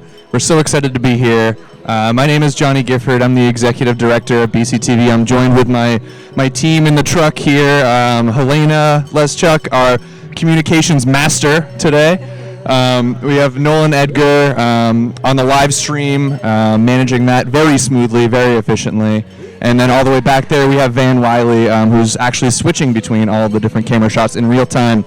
It's incredible to watch him work as the skiers come off the hill. He's going camera 1, camera 3, camera 5, camera 6. It's incredible how they do it in such quick succession. We have multiple means of communications coming in here from the leaderboard, from the announcers, and from the judges. There's a lot going on here. We have a wonderful team of staff and volunteers covering cameras out in the cold and in the snow, and they're doing great. They're keeping up with everything quite well. And then we have our good friend Reggie up in the judges booth, who is manning a camera up there, watching them all come down. As they're coming down, he's got his legs sticking right out from the walls, so we can sit there comfortably. It's quite funny if you get the chance to actually look at it. But I'm over here running the audio and making sure we get that nice slap sound of the skis hitting the snow itself. I've been judging each slap, and we've had a lot of 10 out of 10s today. I gotta say, some good 10 out of 10 slaps here on the ice today. It's really great to hear. Really great for me to have these headphones on and just to really hone in on that sound. It's amazing. Our obligatory Sweet Caroline going on here. Yeah. At every event. Yeah, if you're in New England, then you're gonna hear Sweet Caroline at some point. I know we have a lot of viewers from around the country and around the world. But if you don't know the song Sweet Caroline, if you ever come to New England, you sure will. You sure will. For every holiday, 4th of July, Easter, Harris Hill Ski Jump 2024, every holiday gets a Sweet Caroline. I think if you go to any baseball game or any sporting event, you're gonna hear it too, guaranteed 100%. But we're also enjoying some Thai food from the Anand's Thai food truck, who is on site today, and they're in Brattleboro, and I just enjoyed some food of theirs. So we're staying warm. I've got hand warmers in my feet and feet warmers in my hands. All is going well so far. So thanks for tuning in again. We're going to be back with some more jumping momentarily after a quick break. But again, thank you to everyone who's tuning in and who's here helping us out today. We had Galen on camera this morning. We had Brian on camera this morning, and now we have Ken and Janice switching out for them. So everyone's a real team player, and we're really happy to be here. Head on over to BrattleboroTV.org to learn more about us, Brattleboro Community Television, what we do, and feel free, if you're local, feel free to get in touch, learn a little bit more about what we do, and get involved, because we're a community-led organization, and we want you to be involved with what we're doing. I think this is my cue now to say, hey, Van, you can cut to something else. Stick with us. Thanks for being in the van with BCTV.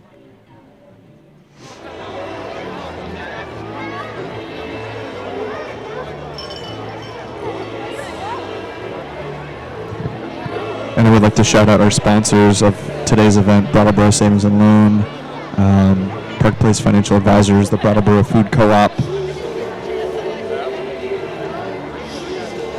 Members First Credit Union, Contemporary Music Store in downtown Brattleboro.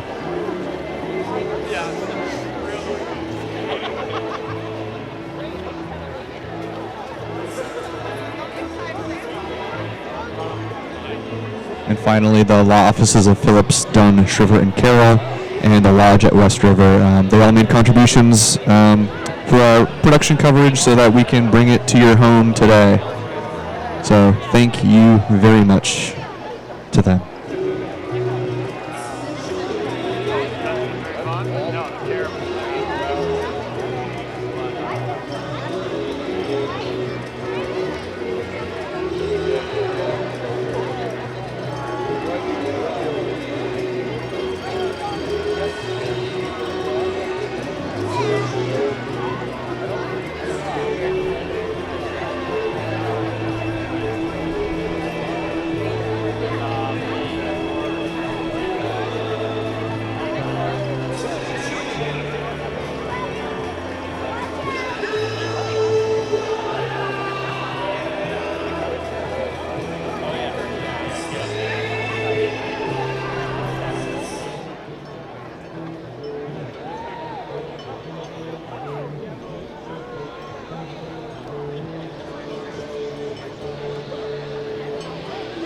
Okay, so we are really running right back into this a lot quicker than we thought about. The announcer's place just got on the hill. The first numbers. We have our first jumper on the hill, Kai McKinnon. World Junior Silver. Great jump for her. We had a quick little turnaround going on right here, quick startup. I tell you, keep your head on a swivel today, man. You got to keep up with them. 81.5 meters. And number 2 to come from Fort Sayre, wearing bib 13, Eli Manser.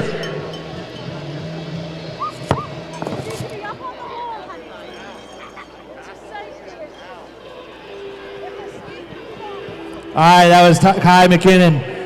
It was a good jump. So now we're going to go number 10.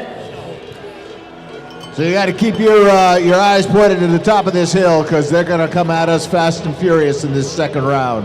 Yes, and my apologies. This is Spencer Jones, Harris Hill Nordic, the youngster, his first weekend on the big hill. Awesome 13-year-old jumper.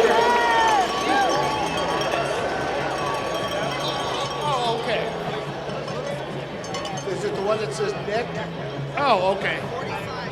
45 meters. Yeah, nice jump. For Spencer Jones. Number 11 is coming next, William Coffin, NICEF. On the hill. Now what they're doing now this round is they reversed the order based off of the results after the first round. So whoever was in first place after the first round will go last on this round. So it's kind of the person who had the highest score after the first round will be the last jumper of their division. So it's going to be out of numbers or out of order at some point for the bibs. However, we're going to do our best to explain this to you along the way. 62 meters for bib 11 that just jumped.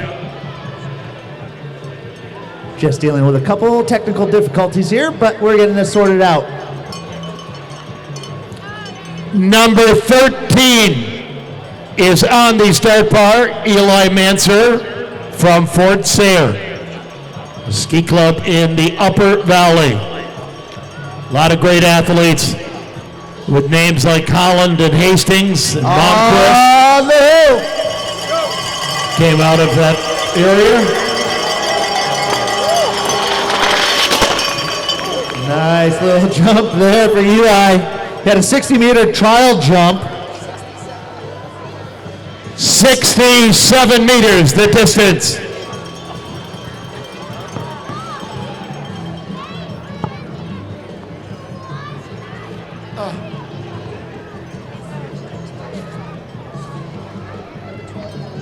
Number 12 is ready to go, Michael Reynolds, Andover Outing Club.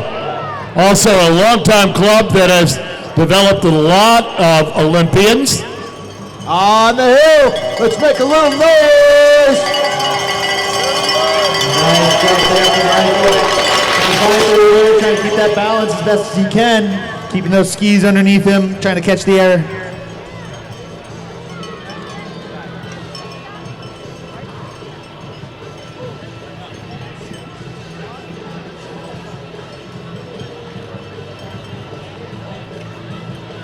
And we await the distance.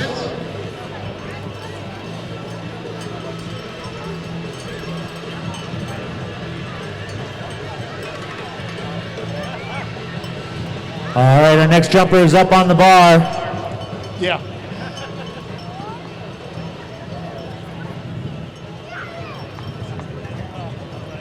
Well, we await the distance, but number 16 will be next. Eli Larkin On the hill. from NICEF in Lake Placid.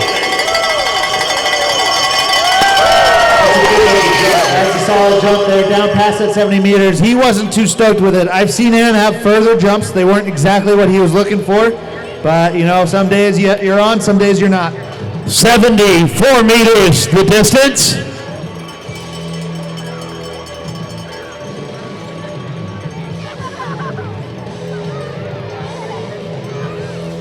Number 18 is next. Mitchell Pennick from NICEF in Lake Placid. On the hill.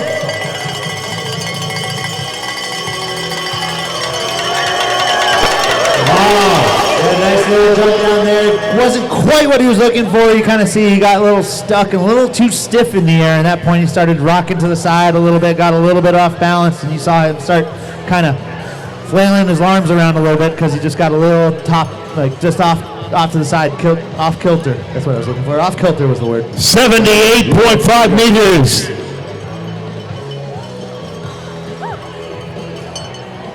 We should have 21 ready to go. Isaac Larson, a sophomore in high school at Ishpeming, Michigan. Nice stable jump there. Get it. That's a beauty.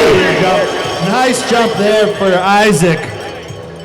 He definitely wanted to get rid of that other jumps he had earlier, so that one was better. Nice improvement there for Isaac of 82 meters.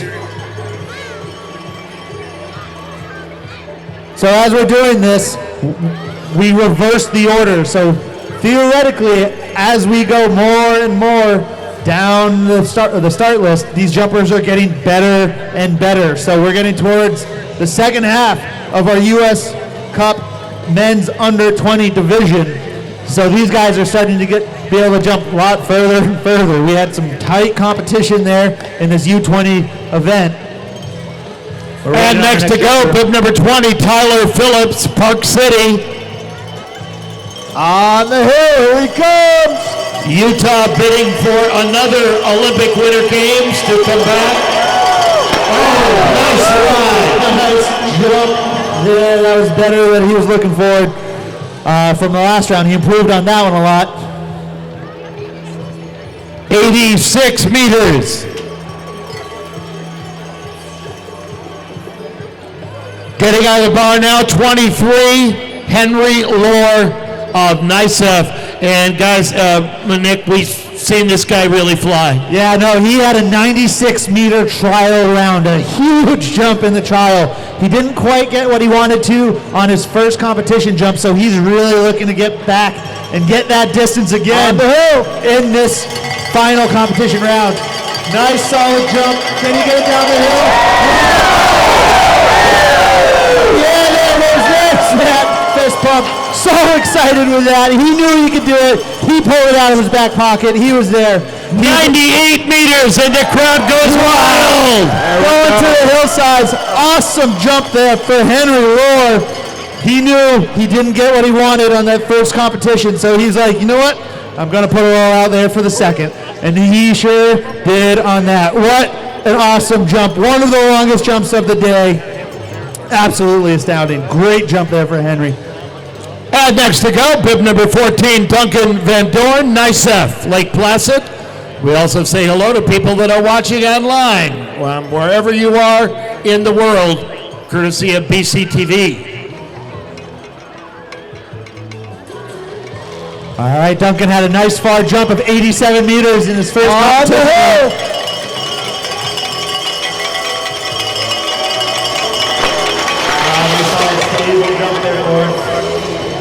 Wasn't quite what he wanted, but he knew that it was a decent jump. 84 meters, the distance for Duncan Van Doorn.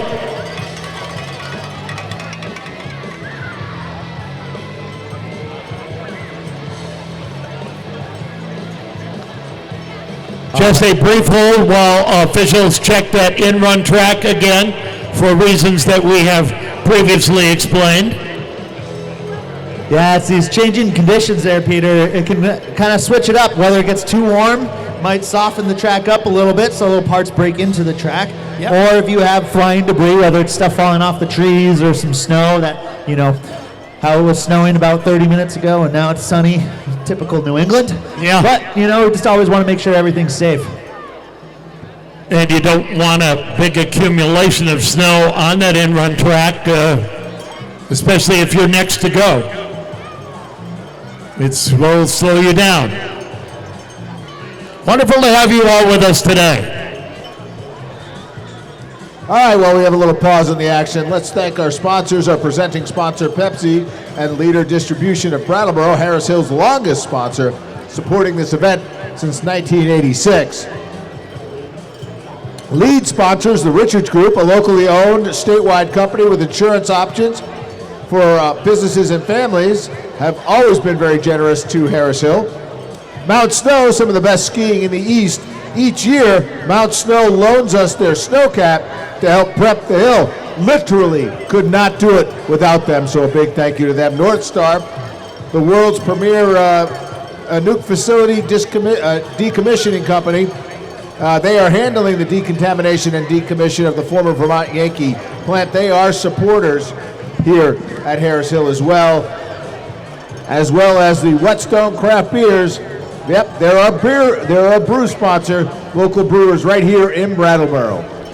Bib number 17 is next to go, Skylar Clapp from NICEF.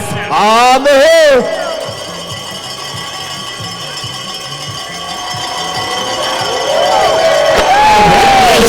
Down there. Good job. Nice jump there from Caleb. 87.5 meters. Number 15 is next, Max Fay, NICEF.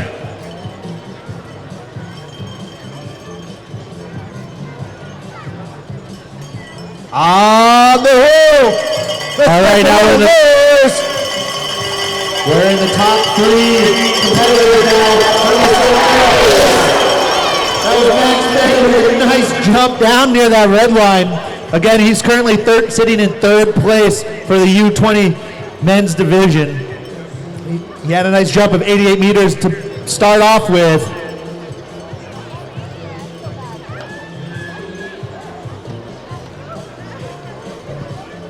.90 meters on that jump. Oh, that was a solid jump there for Max. Oh, it's getting close here between all these guys. Number 19 on the bar is Caleb Zuckerman from the Fort Sayre Club. Caleb's currently sitting in second place. He's looking to take the lead from the hill. Jack Kroll. Both have really far jumps under the belt. Let's see what he can do on the hill. Nice job. Nice telemark landing past that red line. He's not totally sure how that's going to hold up because Henry threw down that amazing 98-meter jump, so it's going to be close.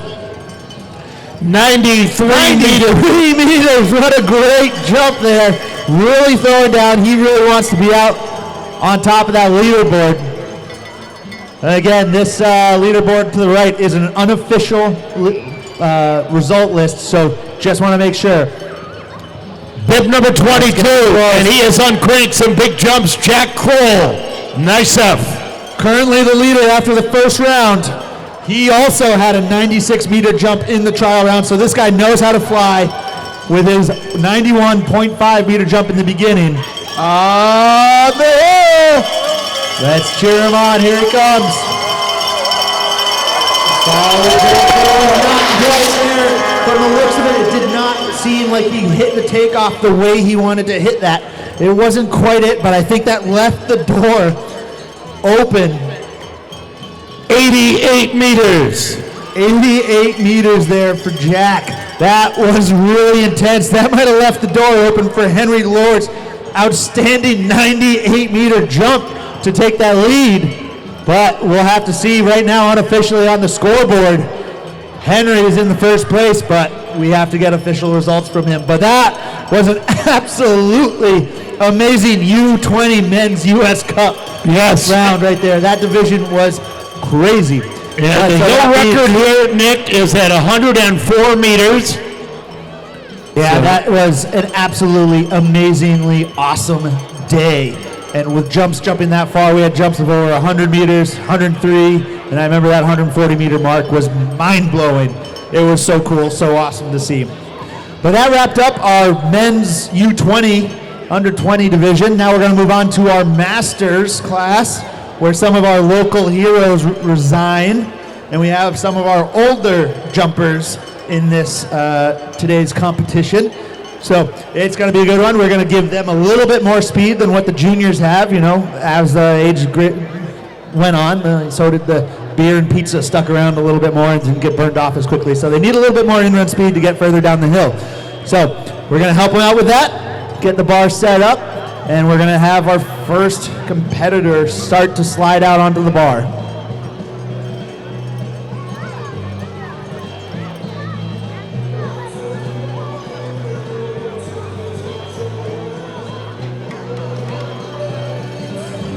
All right, ready to go to the Masters. Bib number 27, Patrick Arnone, Steamboat Springs, Colorado.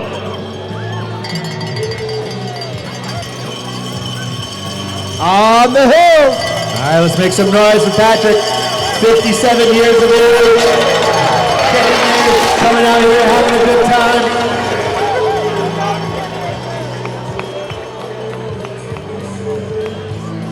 .46 meters for Patrick.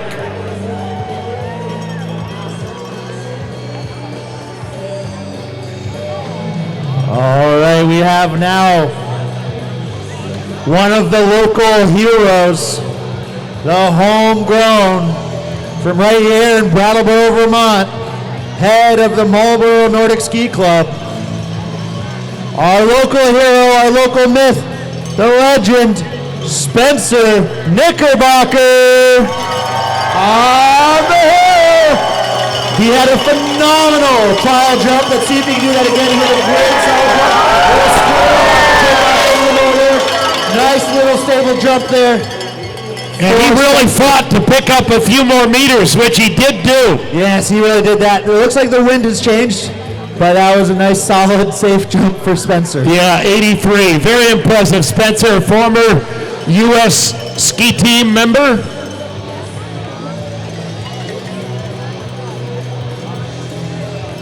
What a great field we have here today, where we're in the master category now. Yeah, Ole has a commanding lead after that first round, but between Spencer Knickerbocker, Cooper Dodds, and Colin Delaney, after that first round, there was only 6 points separating them, so they're trying to fight for podium position. It's going to be a close one, but right now, it looks like we have Cooper Dodds up on the bar. Yes, from Fort Sayre. Another great jumper on the hill for New Hampshire. Nice solid stable. Trying to put that telemark landing in. Well done. 85 meters. It's still close between Spencer and Cooper. Keep in mind, our day is not done after this round. We have a target jump immediately following this final jump of competition today here at Harris Hill and the Pepsi Challenge. One more time, just going to take a look at the in-run track again. And while they do that, let's continue to thank our sponsors, shall we?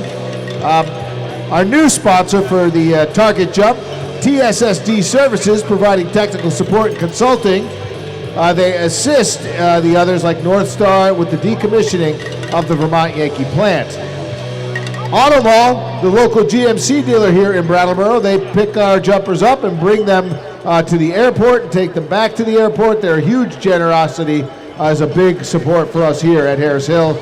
Our mascot sponsor, Jumper the Cow, is brought to us by Brattleboro Savings and Loan. Our lodging partner, the Holiday Inn Express and Suites, where our jumpers and officials stay during the weekend.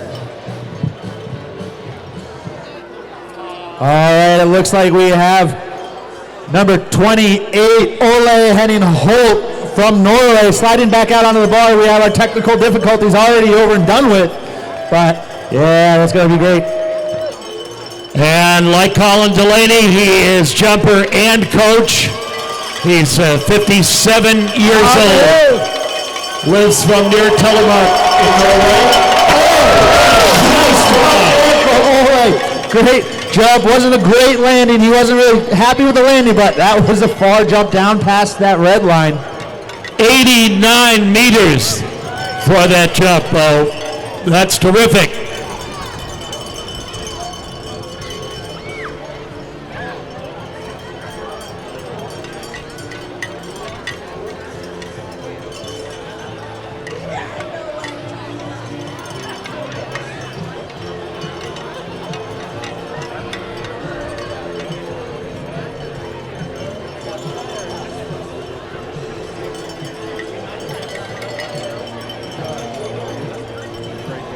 And Colin Delaney, a native of Lake Placid, who's been on a U.S. ski team. He's also a coach now. Terrific guy, and here he comes. Yeah, here's Colin, the coach of all these young athletes. Show him now. Double fist pump. You know, Colin's not the most emotive person, so a double fist pump is him just screaming in excitement right now. So it was awesome. Great jump there from Colin, really throwing down. I think that got him into that second place mark in that Masters class. Good job. I'm 86.5 meters. I was so impressed today with the Masters class. That was one of the best performances I've ever seen from the Masters class. So bravo. Let's give those guys another round of applause. Those are the retiree ski jumpers that come out just to do this, and they were throwing down hard today.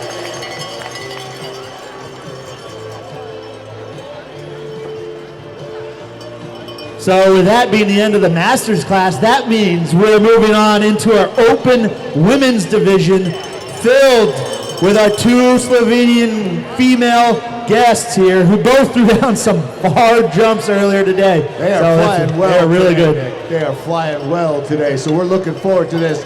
So your attention to the top of the hill while we have one of our female. All right, we have number 35, Laura Logar from Slovenia, out on that start gate. And she's on the hill. Let's make a little noise. Nice. Putting that telemark landing in, or at least attempting one. Always the attempt is always appreciated. Great jump there by Laura. 94 meters for the Slovenian. Unbelievable. And these jumpers, and one of the things you look for in this sport is consistency. And boy, have they been consistent. If anything, correct. Improving a little bit with each jump. Here is Laura Logar's compatriot here, Naja Zupanic, Slovenia, bib number 36. On the hill. She had a 91.5-meter jump in the first round, so nice jump there for Nikja. That was an awesome jump. This is going to be close between the two of them.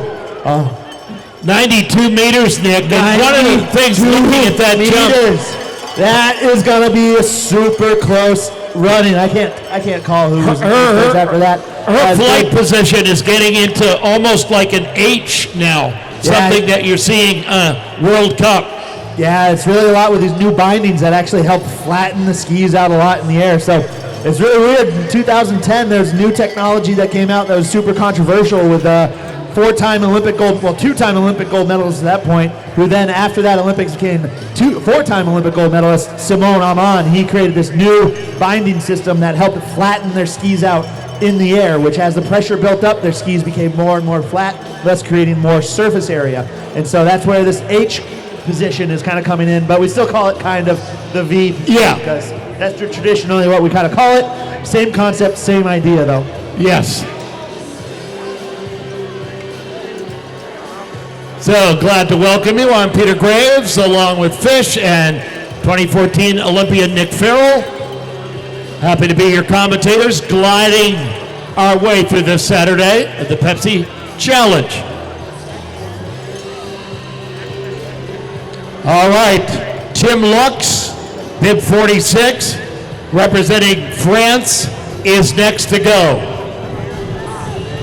On the hill.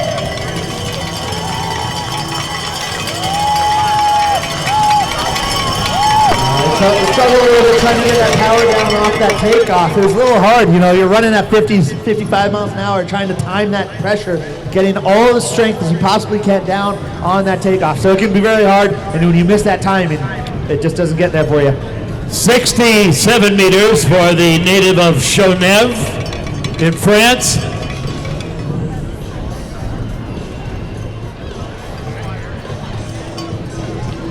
All right. 43 is next. This would be Espen Olsby, Norway.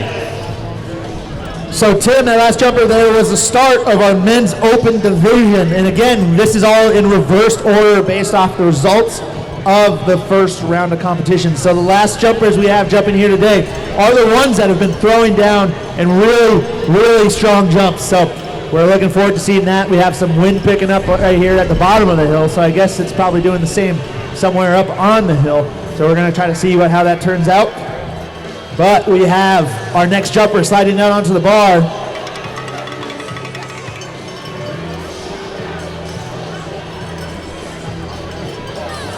And coming next, bib 43, Espen Olsby from Norway.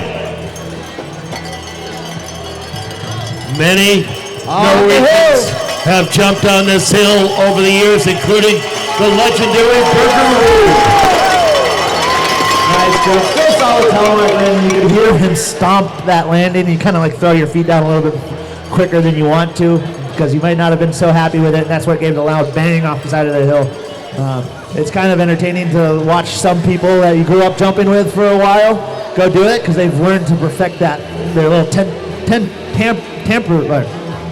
77 meters on that jump.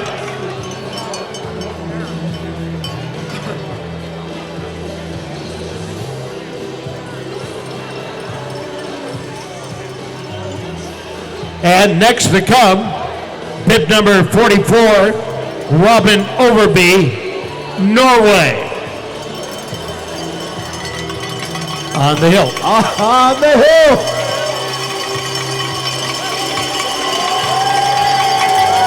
Nice jump there. Down close to that red line. Nice little improvement there.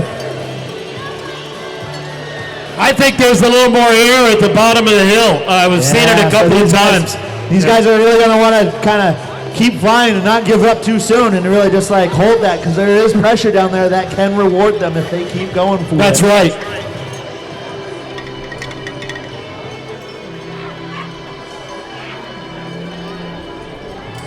All right, ladies and gentlemen, do not forget that after this round, we have a target jump, which is where we put a target on the hill and all the athletes, or whatever select few athletes, go up there and do their best to get as close to the target as they can. They usually set that target way down the hill, so it's very fun and entertaining, and there's a prize purse on the line.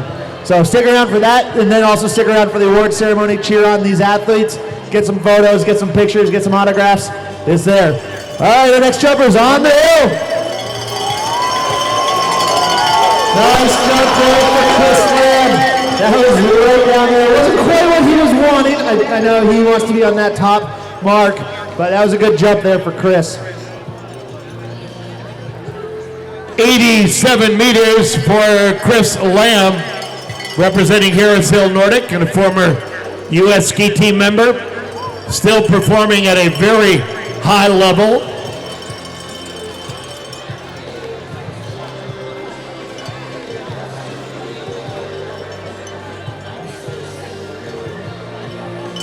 Out of the bar, bib 41, Fredrik Jevne, Norway. On the hill.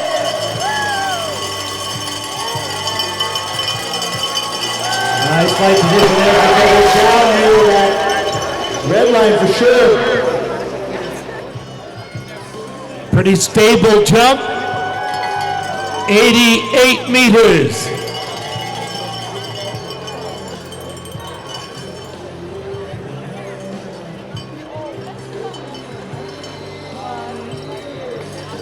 So right now, that puts Jevne at the top of our leaderboard.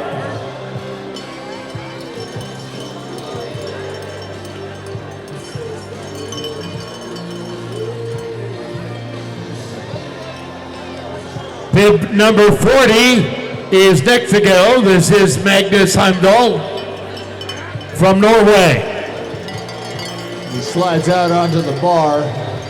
So now we're getting into our top 6 athletes, and all of these athletes have had jumps over 88.5 meters. So they've all jumped past that red line. So this should be a very exciting round. We also have Ozbek Kotnik, who is currently in the lead with that 78 meter, or not 78, excuse me, 98 meter jump that he had in that first round. So this is going to be an exciting last group of 6 jumpers here in this open class. On the hill, let's make a little noise. Oh, nice lead. Nice jump down there. Nice jump past that red line, even past that 90 meter mark, I believe. Let's see what they gave him. 95 meters. Wow, that was an awesome jump. Great jump there. Just really sending a message to the top of the hill. Seeing, what do you got? I just threw down. So these guys heard that. They heard you all cheer him on. That cheering helps them jump far. They really appreciate it. So now we're in our top 5. That's right, and now 48, Samo Soljak, Slovenia. On the hill. Nice jump there by him. Nice. He's cheering on the outrun. He knew he had to throw down there. That was some exciting jumps with a wonderful, perfect telemark landing. 96 meters, and it's just a smooth, stable jump. Wow. That is awesome. Should get some great style points for that. You see how quiet, and it's not frenetic when they're in the air. It's very smooth. Yeah, it's a very technical sport. You don't want to muscle it too much. The more smooth you are, the technical you are, it's great. On the hill. Oh, that's a nice jump there. Awesome jump. And David Lyman from Norway. Who's happy with that one, Nick? 97.5 meters for David Bianchi, Norway. 97 and a half, really solid performance. Oh, we knew we were gonna get some awesome jumps here. And these guys are landing nice and safe. They're getting it. I think they still can go. So we're gonna send these guys real far. It's gonna be awesome. Next to come, bib 45 from Norway, David Bianik. And follow along unofficially on our Jumbotron. Of the leaders of this open category. Beyond the Norwegian, we'll have 2 very strong Slovenians on deck.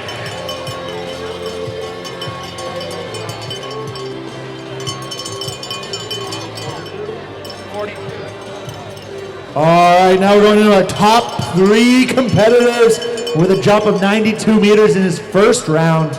We have our friend from Norway, And this is Ola Grovemo. Bib 42. Let's make some noise. Going far. He knows how to fly. Nice jump down there, down past that 90-meter mark. Good jump for Ole, but man, those guys before him really threw down some strong jumps. Those were awesome. I am telling you, in all the years that we've been doing this, we are seeing some incredible jumps today. Yeah, really extraordinary field. 93 meters. Awesome jump there for Ole. Really put himself hard up onto that scoreboard. Oh man, but those guys right before him really threw down some amazing jumps. And so now we're looking into our top two competitors after the first round. That's right. And coming next, Bib 47, Rosa from Slovenia. He had a 96.5 meter jump in the first round. Let's see if he can do that again. Come on, let's make some noise. Oh, that's a solid jump. Down past that 90-meter mark, wasn't quite there. Wasn't quite getting the wind conditions that he was liking. Maybe a little bit less wind than he had before, but still an awesome jump there for Ur. That first jump that he had was a very solid jump. So we'll still wait on that distance, but that was a nice strong one. On the hill! All right, so here's our last competitor of the day, Ozbek Kotnik from Slovenia, a winner from last year. He had a 98-meter jump. Let's see what here's an awesome jump from Ozbek Kotnik. 98 meters is what we hear. What an awesome job from Ozbek Kotnik. What an amazing job. Really showed a dominant performance today with two 98-meter jumps. That was absolutely phenomenal. You could see that he was even pushing on him, trying to get even more distance from that, and his skis kind of fell away, but you know what? He landed and was able to ski it out, and that was absolutely awesome. What an amazing competition this afternoon was. But don't go anywhere because we still have our target jump competition. So all the athletes that are willing or are going to do the target jump competition, please begin to make your way up to the top of the jump. And you can see Kenny right now walking out into the middle of the outrun. He's got his big spray paint can, and he's going to go paint a big line or a target right in the middle of the landing hill. And these athletes are going to go see what they can do for a cash prize. So stick around, go grab a beer, grab some food. We still have another round of jumping to come.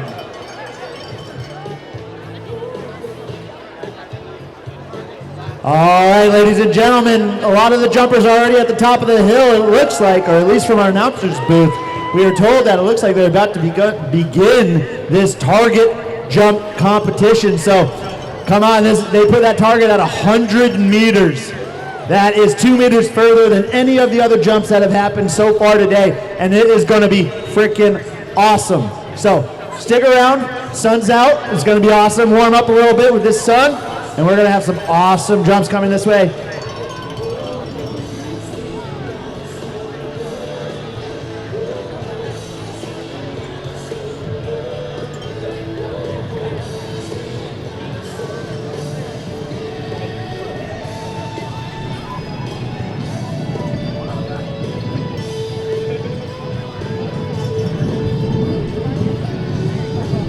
All right, we are about to begin our target jumping.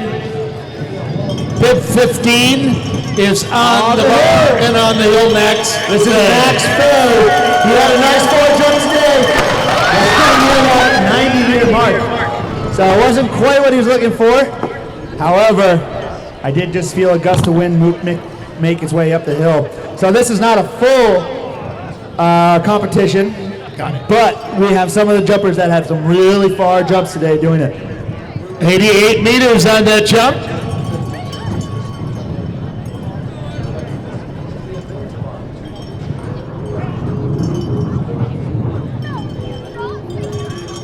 Number 12, Mike Reynolds, Andover Outing Club.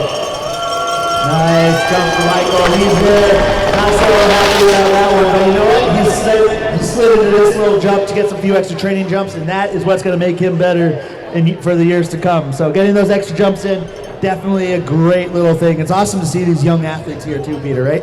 63 meters, and number 35, Laura Luga, the great Slovenian ski jumper. Yeah, she had an awesome jump earlier this afternoon to win that girls division. So, our female Slovenian guest here, let's make some noise. Ooh, nice, near that 88-meter mark. I think that wind condition has kind of turned around a little bit, or maybe kind of died out just a little bit. So these guys, they're trying to take a little bit more speed, but that wind, they don't have that headwind there that acts like a cushion of air to help them carry down the hill. So 89 meters.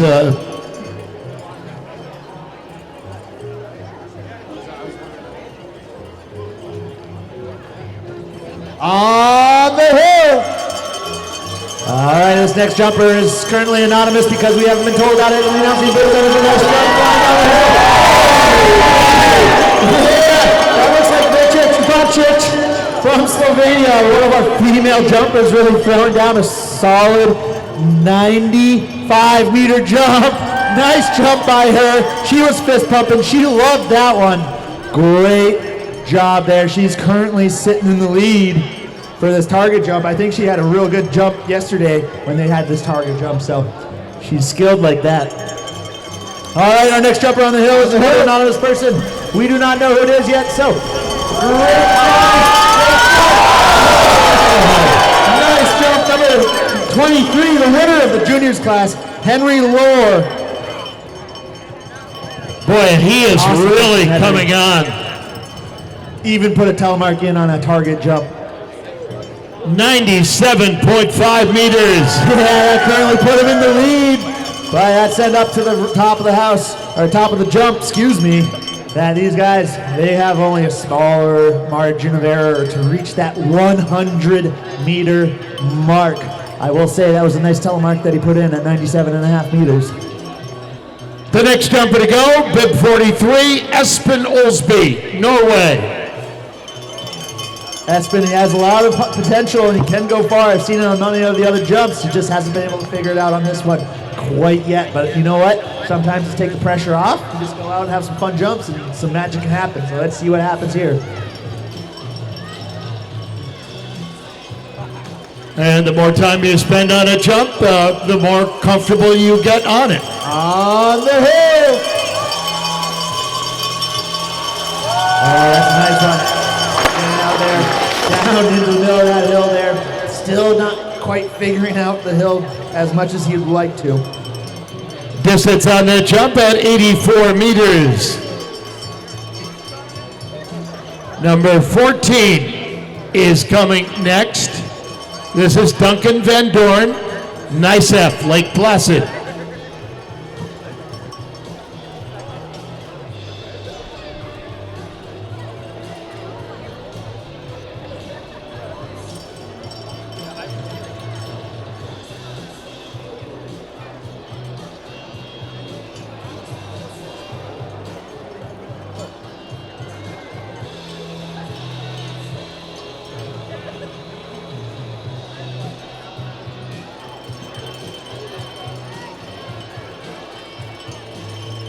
All right, still waiting on Duncan Van Dorn, waiting to get that flag from his coach.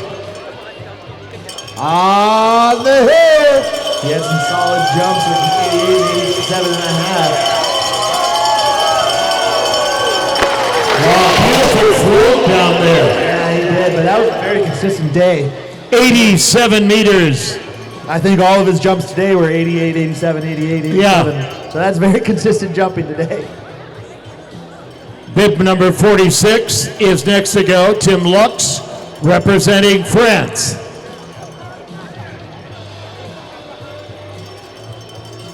Just some incredible jumps today. I can't get over it. What a picture perfect day. It really is. We're Conditions blessed are today. outstanding.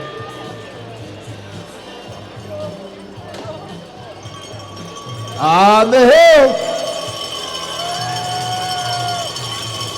Jumping for France.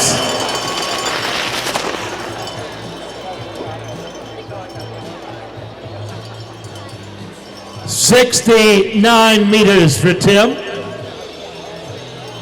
Oh, wow.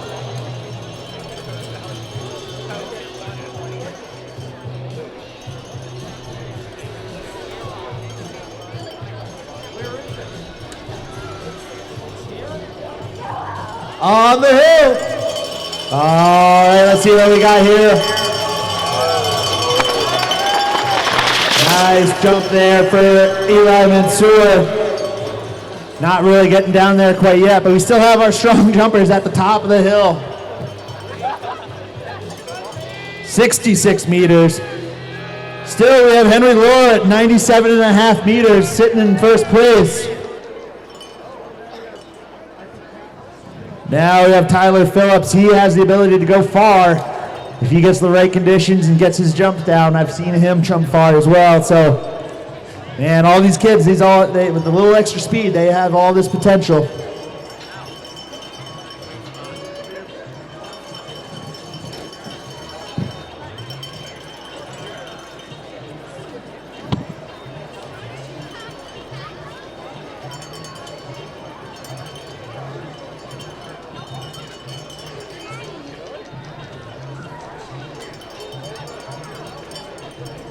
Next to go from the Park City Ski and Snowboard Club, the hill. Tyler Phillips.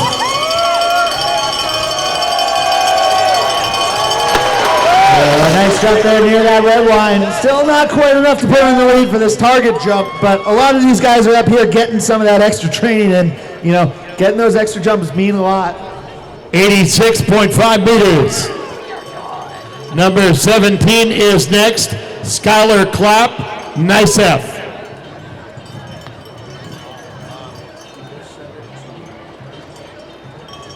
On the hill. All right, let's see what Skylar can do. A little sideways over the roll. And brought it back in. Not quite what he's looking for, obviously, on that. Still, Henry Lohr is looking pretty strong with that 97.5 meter jump. And that jump at 82 meters.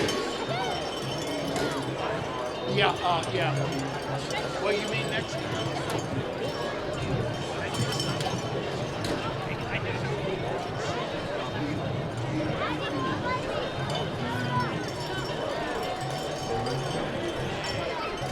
All right, we have another athlete at the top of the hill. Number don't know yet, so we'll let you know. Number 19, Caleb Zuckerman, Ford Sayer. He had a nice strong jump today too. He had a 91 meter jump as well.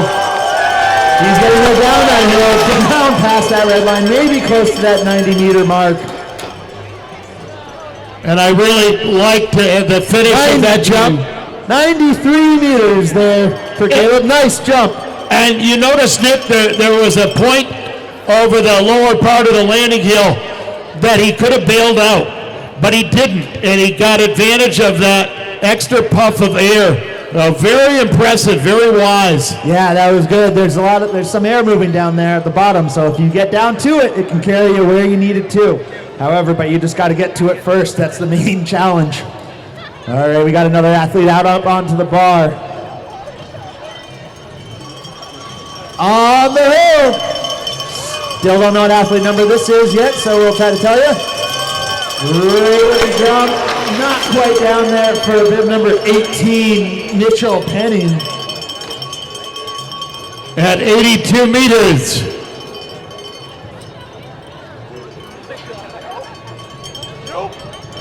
And it's great for these jumpers to get, even though the tournament is over, to get another ride on the big hill. We got our next jumper, Isaac Larson, sliding out up onto that bar. Isaac, sophomore, lives in Ishpeming, Michigan, near Marquette. Not far away from the shores of Lake Superior. On the hill.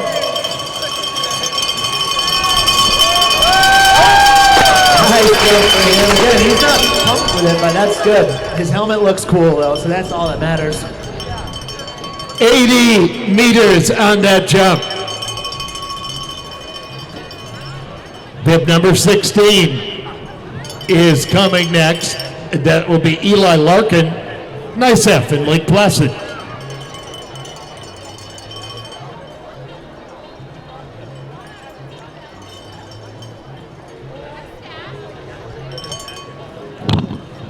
On the hill.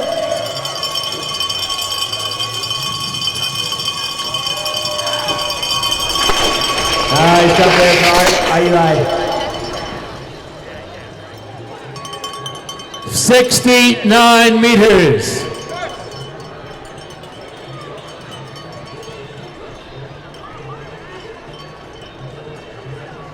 Coming next will be bib number 22. He's had some big rides. Jack Kroll, Nice F, Lake Placid. Yeah, he had that 96-meter jump and that 94-meter jump, so he's the one that could really get close to this 100-meter mark. He knows how to fly, that's for sure. Oh, let's see what he's fly, Nick, but does this crowd know how to make some noise? Oh, they have to prove it. Let's see what they got. Come on, make some noise for Jack Kroll. Oh, he knows he has to be that 97.5-meter mark. Let's go. Oh, that was some good power out there. He's backing off. Oh. He kind of really pushed off, a little off balance off the takeoff, took a little right turn in the air going that way, drifted. You saw him pull the chute a little bit because he was kind of looking over the sideboards there maybe, or he was looking real close to that sidewall. So he kind of long jump, 93 meters. That's still a great 93-meter jump for having to pull the ripcord halfway through that jump. So that could have been amazing, but he got a little bit sideways on that and started that drift. So. And handled it with such control. Absolutely. Bib 31, Cooper Dodds, Fort Sayre is at the top. One of our local jumpers here also, up the highway, up 91 in Hanover, New Hampshire. So let's make some noise for Cooper Dodds on the hill.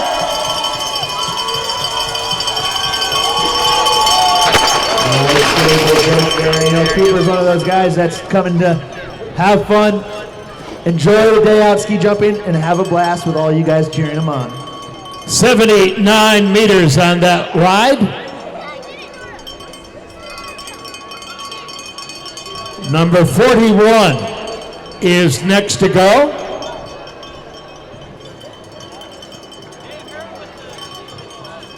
And that will be Fredrik Yevna from Norway. Again, light flurries and maybe a change in direction of the wind. We'll have to keep our eye on those streamers up there. Yeah, we still have Henry Lohr sitting pretty with that 97.5-meter jump, but we have some snow squalls coming in, of course. Oh, nice jump there. Oh, down past the deadline still. All right, so it looks like we have 5 more jumpers remaining. That was a 92-meter jump. All of these athletes are very capable of this 100-meter mark. Number 47 is next to go, Rosa, Slovenia. He had a 96.5-meter jump in the first round, and as well, I believe he had a nice solid jump in that second round. So these guys can go far. I want to even say he may have won one of the target jumps a couple years ago, or last year maybe. So much pressure to make the Slovenian national team. This is one of their national sports. They have a huge amount of depth in men's and women's programs. A very big sport there. Speaking of Slovenia, don't forget, in the vendor area, we have 2 original Vinko Bogataj from the Agony of Defeat from Wide World of Sports years ago. He painted a couple pictures for us, and we are raffling them off. Take a look. 47 is on the bar, Rosar, Slovenia. All right, so we're still in our last 5 competitors up there. These guys really know how to go.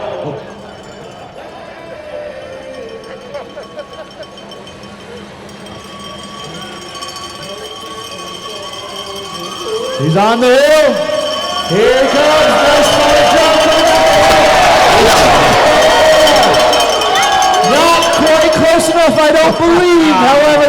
solid jump. Oh, great, right as the snow squall starts coming in. 95 meters on that A ride. real nice jump, but still, the young gun, Henry Lohr, still sitting in first place with that 97.5-meter jump. So far, the closest to that target of 100 meters. All right, our next jumper is Number 49, Nick, the winner from last year, Kotnik of Slovenia. I could have gone off further, but I was mistaken on that one. 91 meters. That was a nice try for Ozbek Kotnik. He had two 98-meter jumps in this competition. All right, coming up next, number 48, Samo Saljak, Slovenia. So if you bought some prizes at the junior jump tent, some raffle tickets, I've got some numbers, so I'll give you a second to pull your tickets out and pay attention as we wait for our next jumper to slide out onto the bar. We have 2 Stratton tickets for a winner. We're looking for ticket number 228-3520. 228-3520. 228-3520. We'll get to the rest after this next jump. All right, our second to last jumper has slid out onto the bar and he's now coming down. We have Samo Saljak from Slovenia, number 48. Let's see what he does.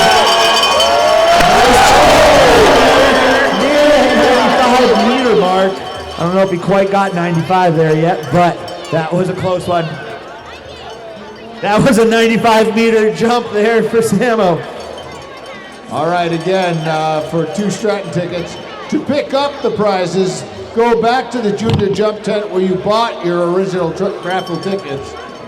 Again, that number 228-3520. Moving on to the Bromley Adventure Park tickets. Again, 228-3494. 228-3494. 228-3494 is a winner. We have the 50-50 raffle tickets left to go. All right. We have our last 2 competitors of the day. We have bid number 42 from Norway, Ole Governor. Let's hear it. Let's cheer them on. Our last 2 competitors of the day. These guys know how to fly. He's going to get it down the hill. Let's see if the hill conditions are. Nice, powerful takeoff. Great stable flight. Came up a little shorter than he wanted to on that, but that target's at 100. That target is pretty hard. Oh my goodness, we got a winner. Potentially, we have to confirm it for our raffle. So you have 93 meters. where you bought it. 93 meters. All right. So we have a winner for our Bromley tickets. Congratulations.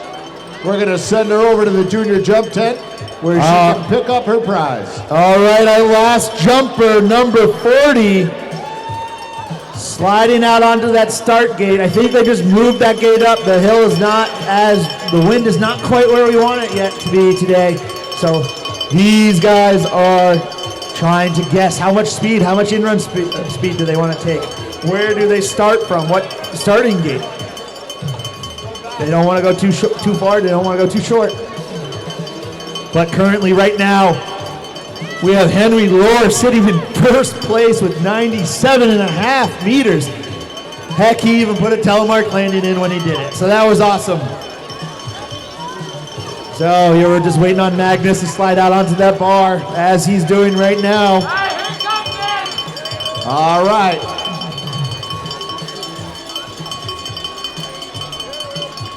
All right, ladies and gentlemen, this is our last jumper of the day, Magnus Heimdall. Let's make some noise!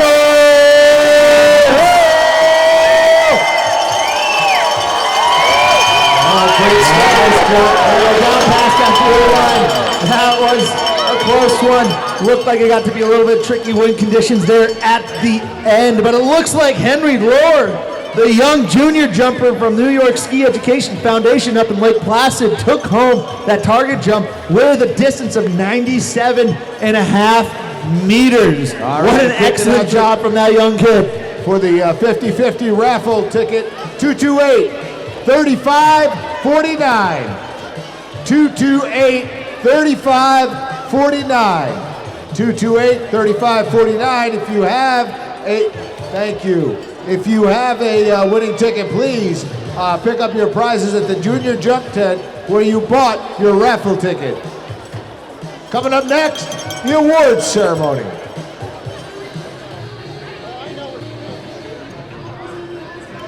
Hello everyone, once again. Thanks for tuning into the 2024 Harris Hill Ski Jump. We are BCTV, us here in this van, with Van in the back, in the van, and Nolan, and I'm Johnny. And Helena was here, but she's probably chasing away people using our porta potty. So thank you for tuning in. We're going to do the awards ceremony to wrap things up here for Saturday's coverage. And once that's done, we're going to be back tomorrow. I think we're going live a little bit later, around 11:30 or so. And we're going to have the Fred Harris Memorial Tournament tomorrow. So it'll be, very similar coverage to today. And we'll see you then. And we thank you for tuning in. Again, head on over to BrattleboroTV.org to learn more about us and who we are and what we do. And hey, if you live locally, if you live in Windham County, then become a member. And there's Helena. Hi, Helena. It's a van segment. Do you have anything to say? I have lots of things to say, but probably not good for van. All right. She's got nothing to say right now. Thank you for tuning in. People are not pleased. No, everything is going well. Yes. So stay tuned for the awards ceremony, and again, thank you for being here. All right, ladies and gentlemen, we're about to begin our award ceremony for the 102nd Harris Hill Ski Jumping Competition and the Pepsi Challenge and US Cup Awards ceremony. So with our first recipient of the Women's U20 Under 20 US Cup, in first place we have from Lake Placid, New York, Kai McKinnon. Kai also scored a silver medalist in the team event in Nordic Combined at the Junior World Championships, which is an outstanding event, but then she just took home gold here at Harris Hill.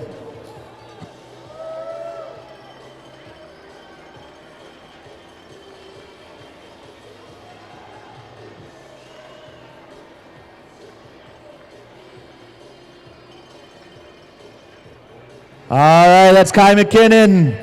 U20 women's. All right, now moving on to the men's U20 US Cup. In third place from NICEF, Jack Kroll.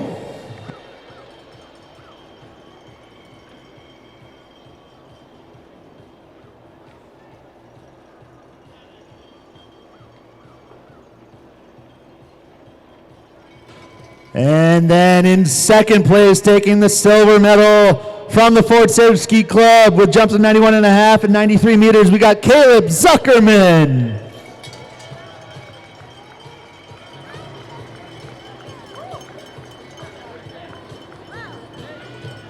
And then we have our winner in first place for the men's Under 20 US Cup with an astounding second jump of 98 meters to jump from probably about fifth or sixth place all the way up to first. We have Henry Lohr.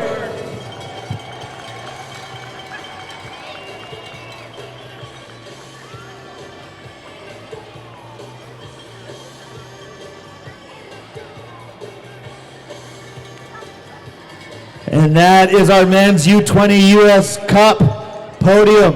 Let's give him a round of applause.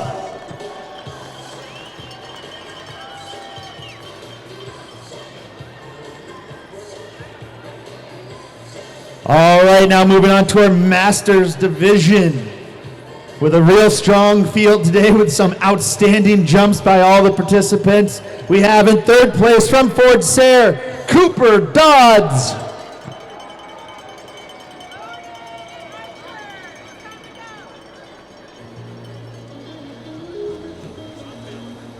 making the sprint out up to the podium. All right, and then second place, the Masters Division, the coach from the NICEF, the coach of all these young athletes, Colin Delaney.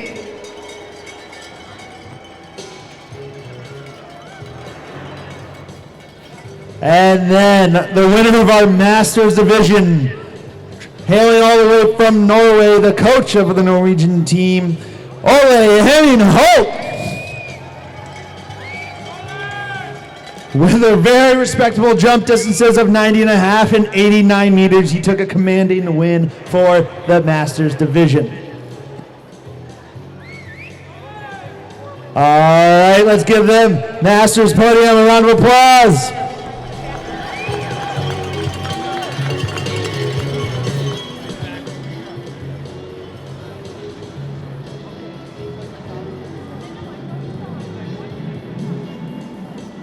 All right, now we're going on to our open women's division. So for our women's division, in second place from Slovenia with an awesome jump of 89 and 94 meters, we have Laura Logar. And then we also have in first place, also from Slovenia, with very consistent jumps of 92.5 and 92. Just beating out her opponent by 2.5 points, we have Nekje Zupancic.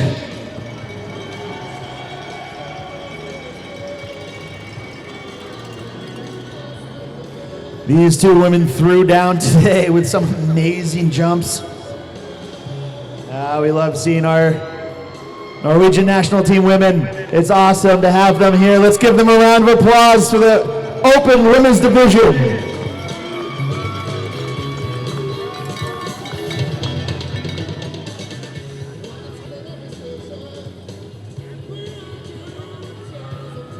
All right, now in our final category, going to the open men's division with a lot of our international folk as well.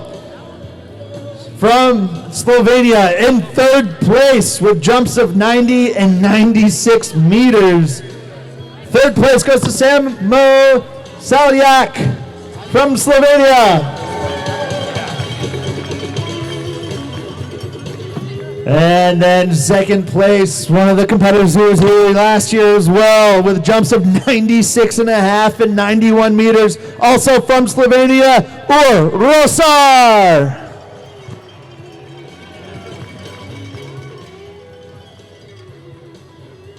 And welcoming back to the podium, just like last year, with two commanding jumps of 98 meters, the winners of last year's competition as well as this year's competition, Ozbek Koknik from Slovenia.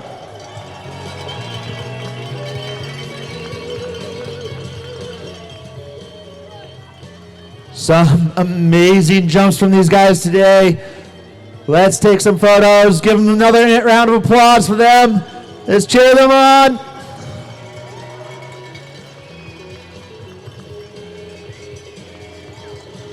They completed a Slovenian sweep on the podium. All right, ladies and gentlemen, that wraps up our award ceremonies for the Harris Hill Ski Jump Pepsi Challenge. Thank you for coming to the 2024 Pepsi Challenge. We hope to see you here tomorrow for the Fred Harris Memorial Tournament. Feel free to go meet these athletes at the end of the outrun and get some autographs, get some photos with them. They'll be more than willing to sign a few things for you. But if not, you guys have a wonderful evening and have a great night. Nick, thanks again, and we'll see you tomorrow. I'm Peter Fishcase. That's Nick Farrell, along with Peter Graves from the announcing booth. We'll talk to you tomorrow.